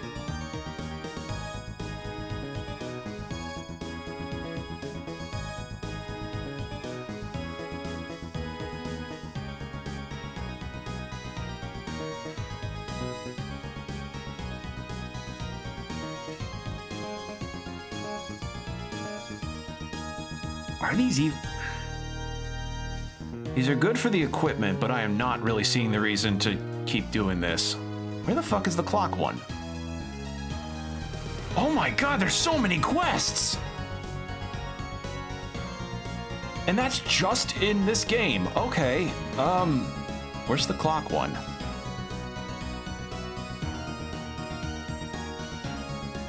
Spinning art. I don't see the clock one. What the fuck? Hold on, the players only start at a max of 5 quests in a given time. Once a quest has been completed, it cannot be removed from the quest list by any means, but only until it has been completed. This potentially could be a problem if, for example, the player has sold a crucial... Oh, you can sell a crucial item for the quest requiring it? Oh no, I don't like that. Making the acquisition of a replacement a hard task, such as being forced to get into a new game plus or obtaining it from another player. Oh.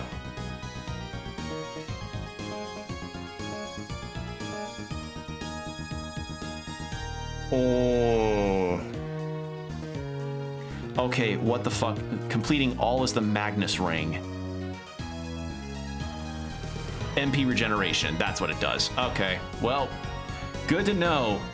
Good to know that that's all it amounts to. So it's not needed for the best ending. Good to know. Thank you. Like, I'm willing to do at least some of these so long as they aren't too inconvenient. But waiting until midnight is a bit too far. And I don't even have, hold on. I don't even have some of the quests that it's asking for. Like, some of the quests that are listed here, I don't even have. Like, I don't mind doing these side quests, but some of these requirements, I just don't... Why the fuck make it...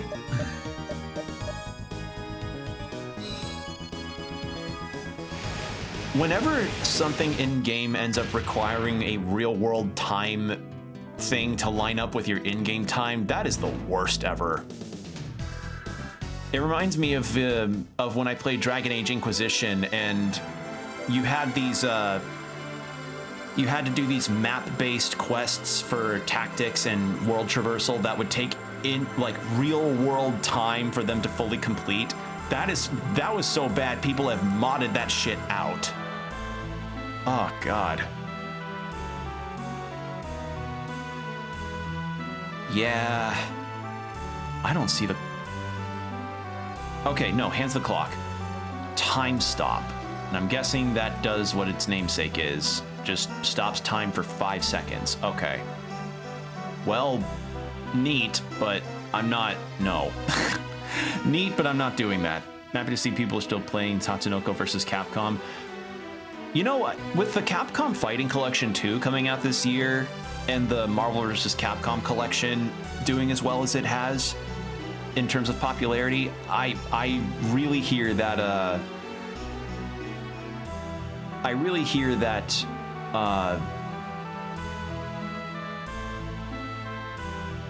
God, what's the come on, Will, think of your words.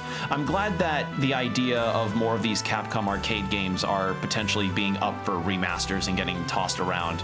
Tatsunoko versus Capcom would be an interesting one.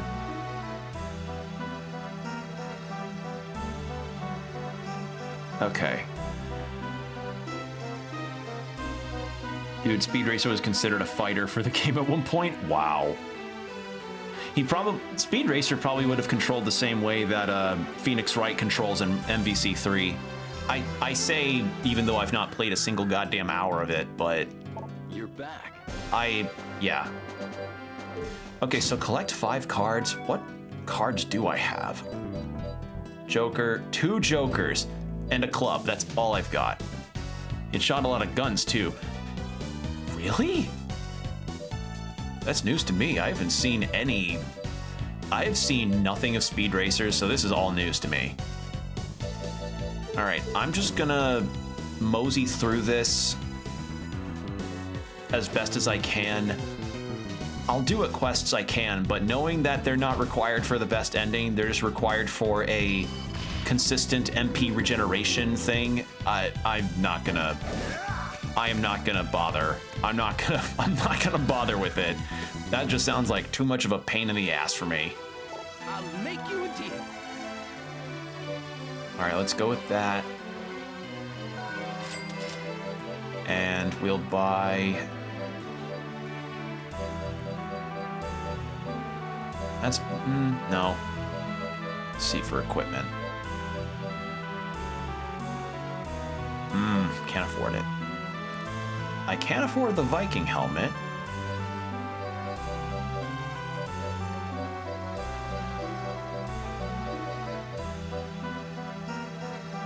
I think I'm fine with what I've got, actually. I think I'm good. All right, if I am to be correct on my assumption on this boss fight that's upcoming, not Sanctuary. Actually, yes, Sanctuary. I may have an idea as to what may be happening. Keyword being may.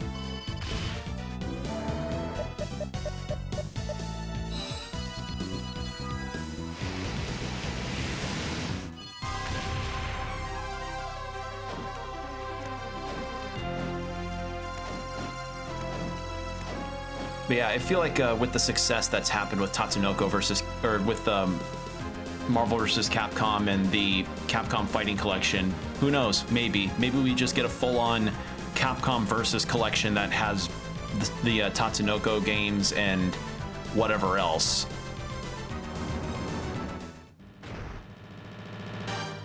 Yep, thought so. We were tired of waiting. Are you ready to die yet? Hold it. You two are being tricked by Bronner. What a pathetic lie. We have no time to waste listening to the words of a despicable human. Nothing we say will matter. They're completely under Bronner's control. Still, I may be able to do something now. Jonathan, help me out here. Don't worry, I'll do my part. Well, for what you've done, we'll make the fun last bit. Make the fun last a bit. Let's go, Loretta. Yes, Stella. Charlotte! I did not mean to do that.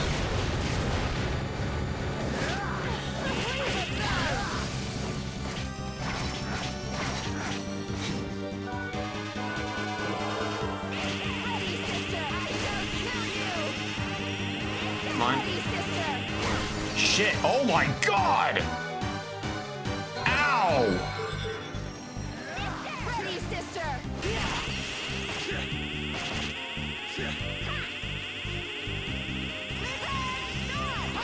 Oh, come on.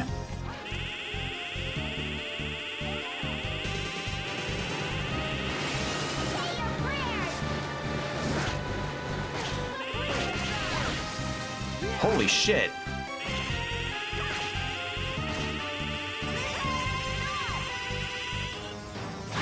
What the fuck? Oh. I lost my...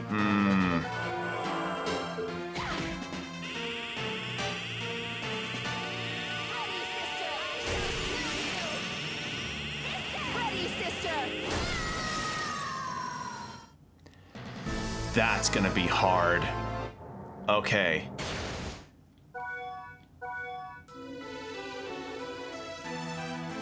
Well, that's gonna be really rough. Charlotte! For one thing, they fucking hurt. Holy shit, like they're brutal. How am I supposed to distract them? I mean, Jonathan can, but... like, he's pretty close to me. That's the problem. I need him to get them away from me.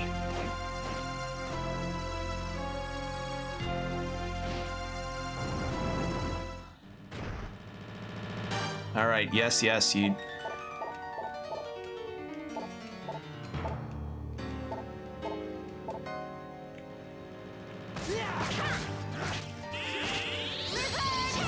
I have the wrong spell equipped.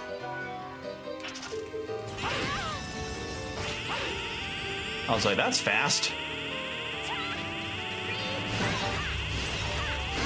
Ah, come on.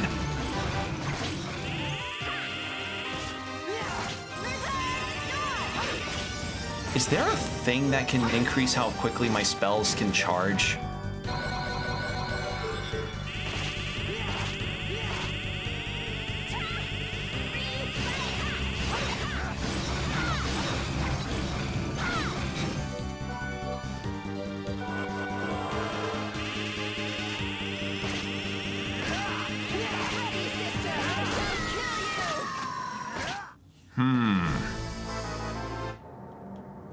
I'm gonna look that up, actually, if there's a way to charge my spells faster.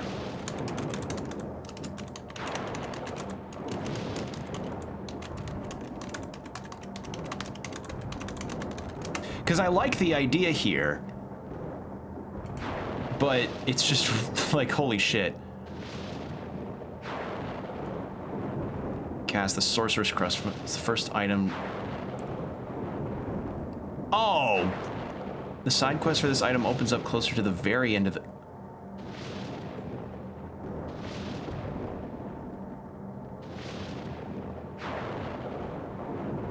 Oh. Oh, right, I completely forgot about Taunt. I completely forgot about that, the ability for Jonathan to taunt. There we go. Come on, chump. Yeah, okay, that makes sense. I just looked up some strategies because that genuinely is hard to coordinate. But now that I know I can do that, that's nice. So I just taunt them to get them to attack Jonathan primarily, because I need 15 seconds for Sanctuary to charge fully, and then boom, we're set.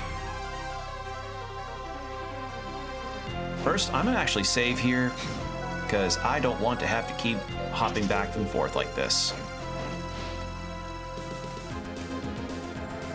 Yes. God, this theme is good.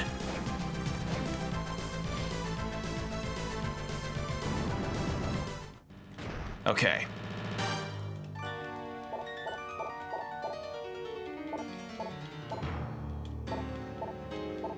Jonathan! Come on, chump! Charlotte! Icicle drop!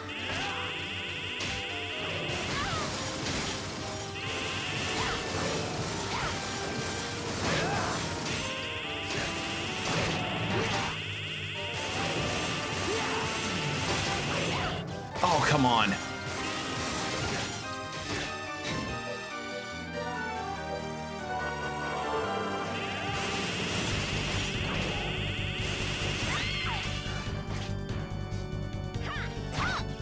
What happened? Oh shit, snow's piling. Yeah, it's... Oh, right, and you're... God.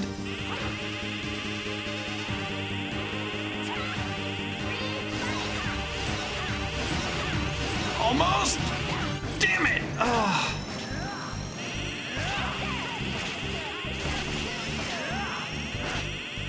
Ready, sister! Damn it. This is really fucking brutal. I don't even know if the taunt strat, I don't know if that's working or not.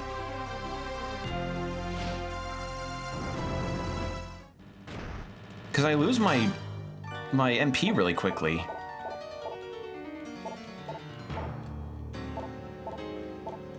Jonathan! Come on, chump! Charlotte!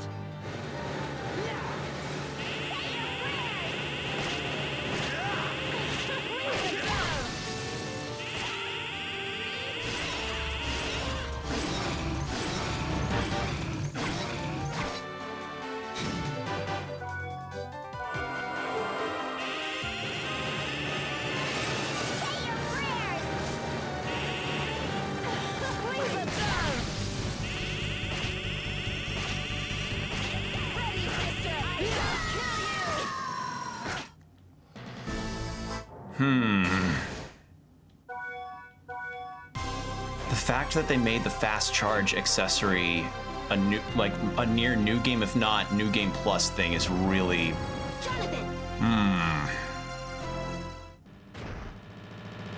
Like, I get why it sounds like a very overpowered item, but for this kind of gimmick part of the fight, I feel like it'd be kind of needed.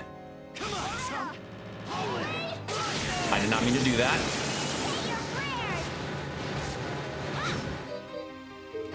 Hold on, I'm mulliganing that. I'm gonna mulligan. Charlotte!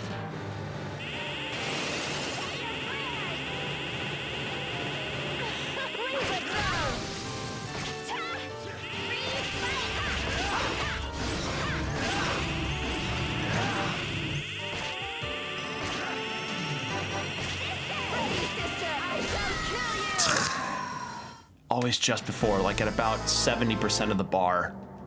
80% maybe.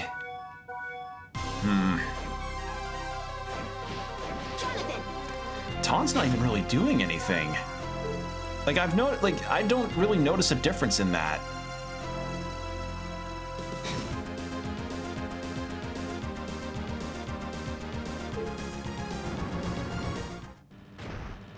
She's saying the Dracula flow line. I'll kill you in Minecraft.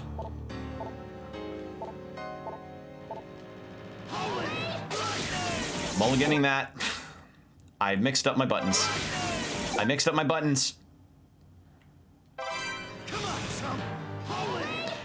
Did not mean to. Fuck.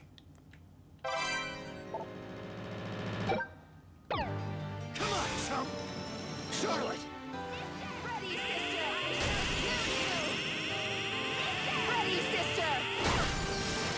Jesus Christ. And of course, I don't know what's causing it to run out so fast.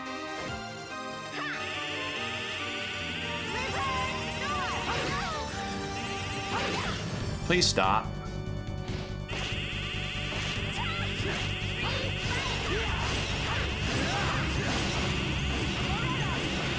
Almost. Damn it! I did it. I finally finished Tears of the Kingdom. Nice. How'd you like it? How did you like it? Because I thought it was okay, but it kind of suffered for me when it just didn't really have a whole lot new to showcase. Oh my god. I'm just gonna let it end. Just do it. Never mind. Let it happen. Like, my opinion of Tears of the Kingdom is that it didn't need to be $70, I feel, and plus, it just was more, yeah, it was good. I do think Breath of the Wild is better, though. That's the opinion that I and a lot of other people tend to share with that. Honestly, like, Breath of the Wild was a breath of fresh air to an extent because it shook up so many ideas about Zelda in general, but Tears of the Kingdom, for me, just did not do enough different to be, one, a sequel, and two, $70.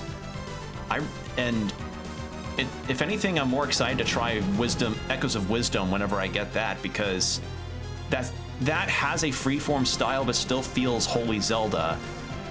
And I don't know. I want a game that has the traditional Zelda structure again. Ugh. But in any case, yeah, Tears of the Kingdom, fine, but not the best. Still, my favorite Zelda game is Wind Waker. I will say that to the heavens, and I want the Zelda formula back because while it was structured, yes, it was also classic in its own right, and Zelda essentially eschewing its unique boss fights in favor of an open world that really...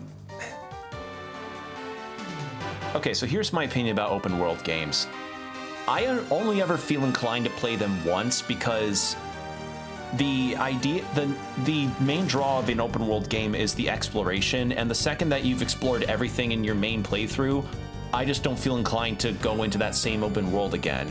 And plus, the idea of open worlds is that, oh, bigger is better. Well, here's the problem. Bigger also means what's in between point A and point B. A few enemies, maybe.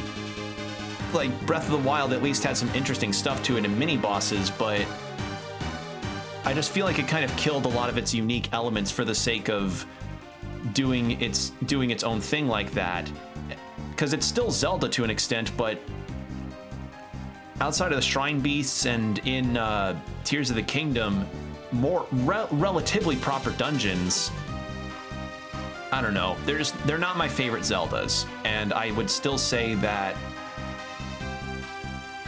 it still fumbles in that regard, though, when it comes to the bosses and dungeons, because the dungeons are unique, but you fight repeats of those dungeon bosses in the overworld. It's the fucking Elden Ring problem. How many bosses in Elden Ring have you had to fight over and over again? How many Tree Sentinels? How many of the Godskin duo? That's a rant for another time, but essentially, Breath of the Wild and Tears of the Kingdom, good open world games, not what I would really like, and not something that I want for Zelda going forward. I don't want Tears of the Kingdom 2. I don't want another sequel of that. I would love a structured Zelda game again. You know? I like the Zelda formula. Give it again, please. Like, you want players to have more freeform with a traditional Zelda system. I still say that Link Between Worlds is one of the best in that regard, you know? Tackle the dungeons in any order, you can rent literally all the items from the word go. Sorry for the sudden rant there, it's just, I get really tired of the argument from back in the day of how Zelda just felt so confining and story-driven, and it reads to me just that people don't like Zelda. That's it. That's what Tears of the Kingdom and Breath of the Wild have always read like to me, and to others that also that think they're just okay. There's Zelda games for people that don't like Zelda. There's Zelda games for people that don't like the Zelda formula that Ocarina established and other games iterated on, and some perfected, would say. So, yeah, just that's my take on it. Anyway, more Castlevania.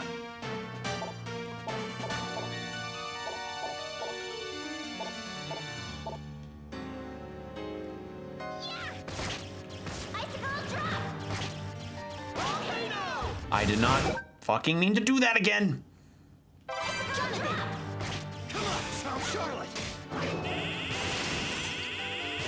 Jonathan, don't walk over here.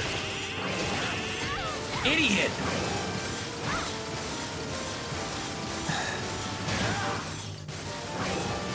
And he's down.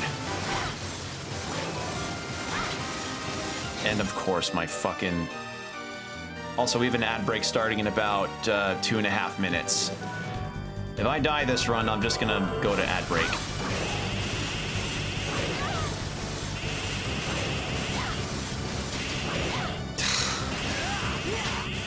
How long does this spell last? Holy shit! I wish my spells in D&D lasted that long. Oh my god. God damn, why can't a firewall spell last that long in Baldur's Gate? Holy fuck. Alright, well, I can at least fit one more attempt and then we'll go into ads. See, the taunt idea would work if Jonathan fucking stayed on the other side. Or, wait, hold on. Hold on, idea.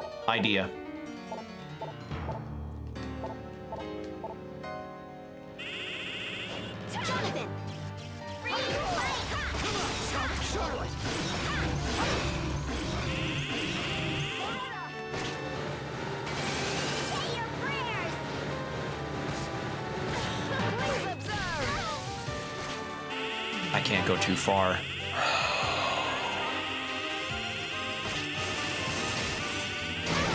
Nope.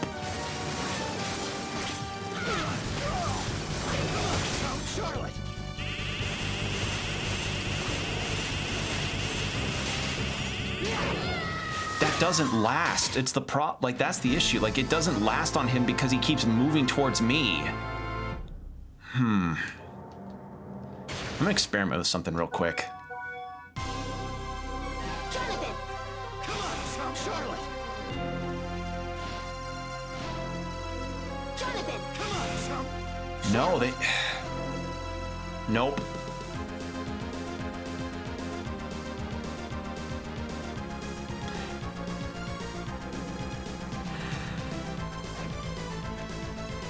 This is a very awkward fight. So I can have Jonathan taunt and I can walk. How long does the taunt last? Jonathan, come on, chump. 1, 2, 3, 3 seconds. Charlotte. And it only lasts as long as he... Does it last if he holds it? No. Charlotte. All right, well, we'll see how we do after the ad break. So 3-minute ad break coming up in about 3 seconds. Take these next 3 minutes to go get yourself some water, stretch, whatever you need to do, use the restroom, and we'll be right back.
And we're back. Thank you for your patience, everybody.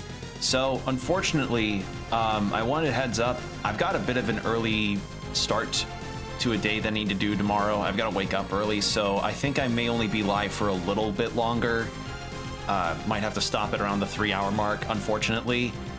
Like, I hate to do that, but genuinely, I have things I need to take care of that have me waking up early for a shift, so I need to get enough sleep, so I'm gonna probably give this a few more goes, but then when it reaches about 10 for me, I'm gonna stop.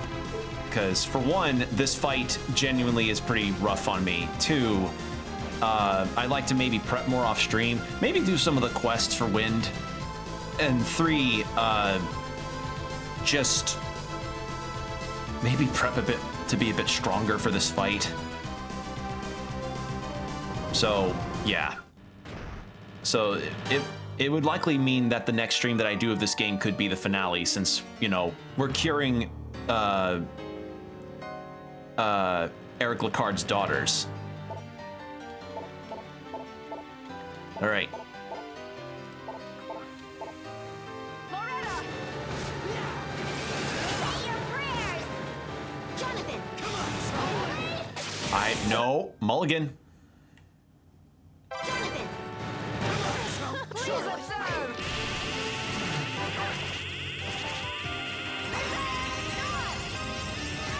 Oh, God.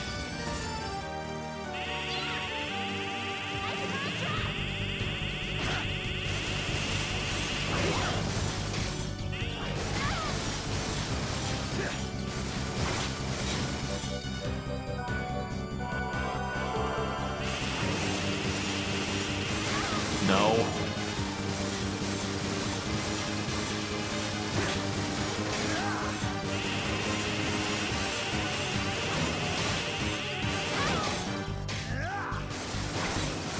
How fucking long?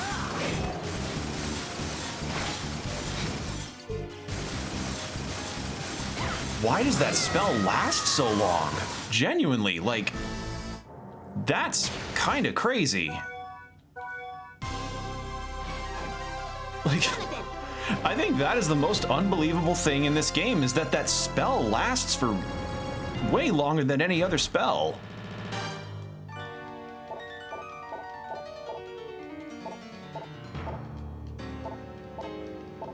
Come on, Charlotte!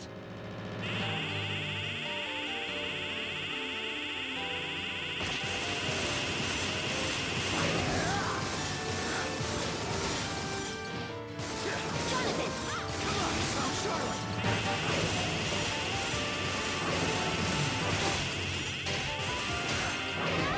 Oh, come on, the other sister was interrupting me. Jonathan! No. I accidentally hit up X again. That's my one flaw in this fight. I keep doing that on accident.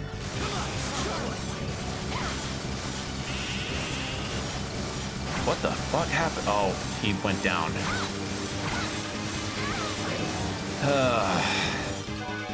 Okay. Well, this may be a low point in the game for me.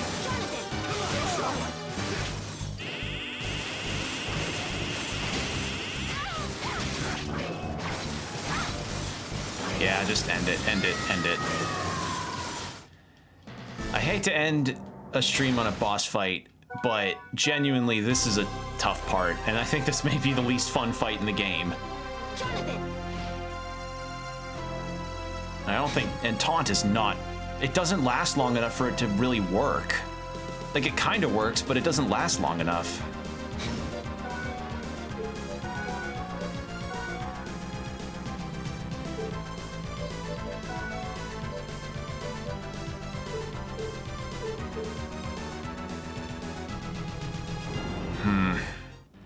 See if this does it. Let's see. Gonna keep trying.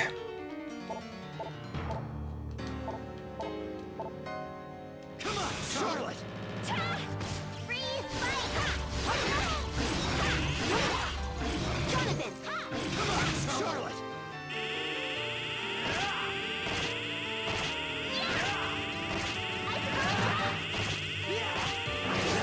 Come on. Oh. No! Right there! I did not.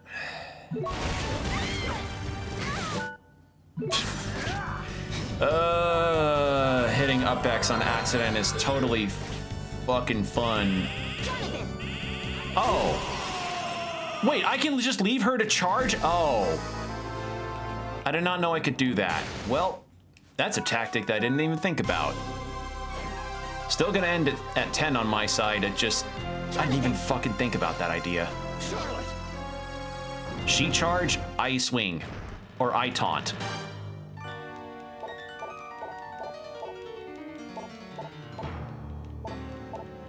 Jonathan.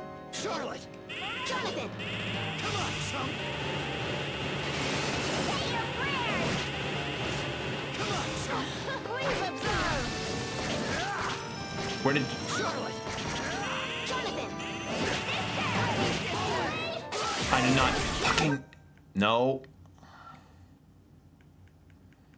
Actually, no. If I do this... Charlotte! Jonathan. Come on, chump! Ready, sister. I shall kill you. Jesus Christ.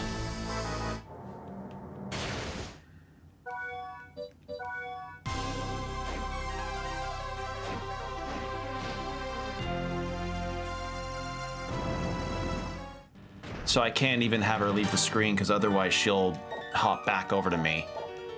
Oh, that's not good. Jonathan. Charlotte! Jonathan. Come on, chump!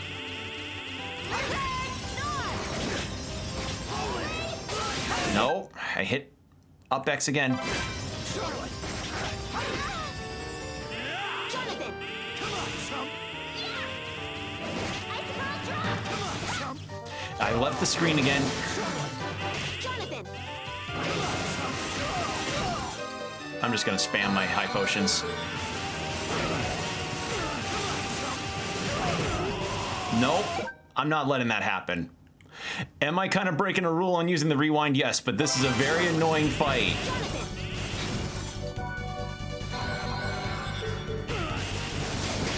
She left the screen.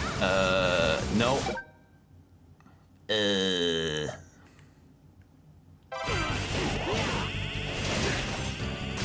Yes! Fuck you! Fucking wrong one. Huh. Well, that was an ordeal. And yes, I did. It is kind of cheating that I used the rewind feature, but genuinely, like, that's no. Cool concept, execution, kind of unfun. Is that it? The spell was perfectly cast. Now let's see if it was effective. Loretta, are you all right? Stella? Looks like they're no longer vampires. It's a success. Of course, this is me we're talking about. What have we been doing? The heir to the vampire killer, Jonathan Morris, correct? I apologize for all that we put you through. Oh, sure, no problemo. I feel like no problem would have sufficed, but I guess Jonathan's quirk is no problemo. And Miss Charlotte, thank you so much for setting us free. Sure thing. The curse may be lifted, but you should still take it easy. No, I don't think so. Loretta, I think we should stand up. Stella, shouldn't we... After what we've been through? I know, but there's a job that must be done, that we must do now. But pull yourself together. We have time to mourn what happened when it's all over. I'm sorry you had to see that. Once more, our family shares the fate of the Morris family. We are Lacards, after all. I am Stella, and this is my younger sister, Loretta. And we already know. Anyway, we must hurry. We must defeat Bronner. He's painting something that holds the power to destroy the world. What? He said it was almost complete. It's in the atelier painting. And where is that painting? It's in the room behind me. But even for us, entering the painting is impossible. There is only one option, however. There is one option, however. What is it? The studio painting is sealed by 4 paintings surrounding it, meaning we need to break the seal to enter the painting. I see. You'll help us, right? Well, you must be exhausted. I'm amazed you can even talk like this after being under such a powerful curse. They can't move.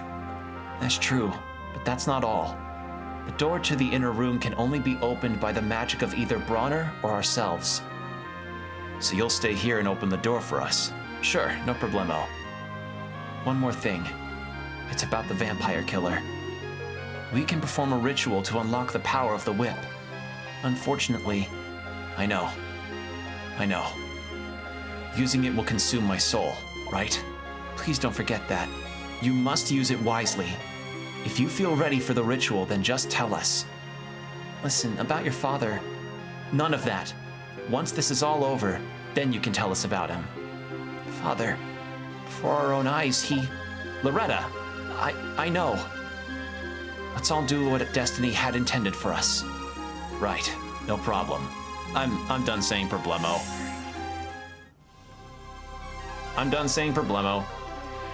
Okay, so we have 4 portraits to go through. Probably a boss rush of portraits to fight through before we fight Bronner proper. What are they doing? Are you prepared to unlock the power of the vampire killer? Not yet. When you're ready, you can ask us at any time. Okay. Yeah, because we learned last time that the vampire killer wears down absorbs the soul of the prior user, and it essentially makes it so that the user eventually dies, which is likely what happened to Jonathan's father, John Morris, who, fun fact, was the protagonist of Castlevania Bloodlines. Again, love the tie-ins. All right, let's go say hi to Wind about this whole thing, and then I'm gonna stop there, I think, because I think that's a good place to end. And again, sorry for the shorter stream, it's just, gotta wake up early, gotta make sure I get my 8 hours, or 7 hours. Eric, we lifted the curse from your daughters. Thanks to my magical genius. You were in time? I cannot believe it. It's a miracle. They said they don't want to know about you until this is all over. That's good.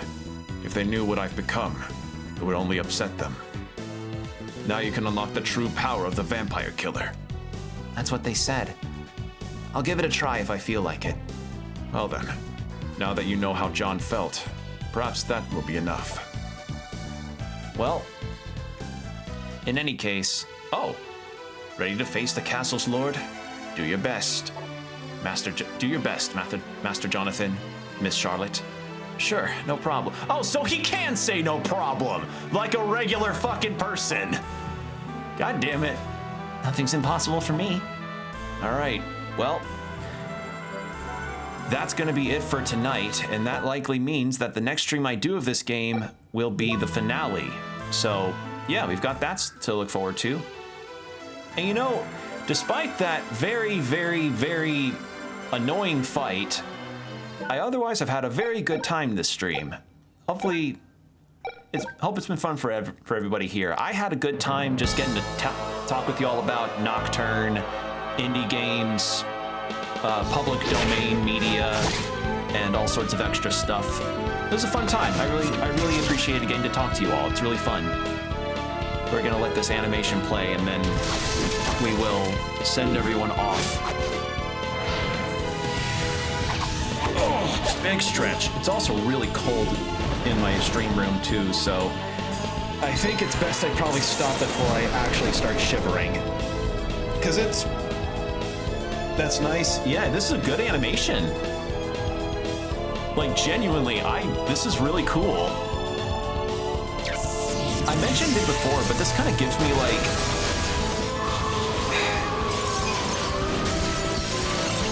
I'm not really sure what this is reminding me of, but it's definitely cool. I really, really like this 3D look.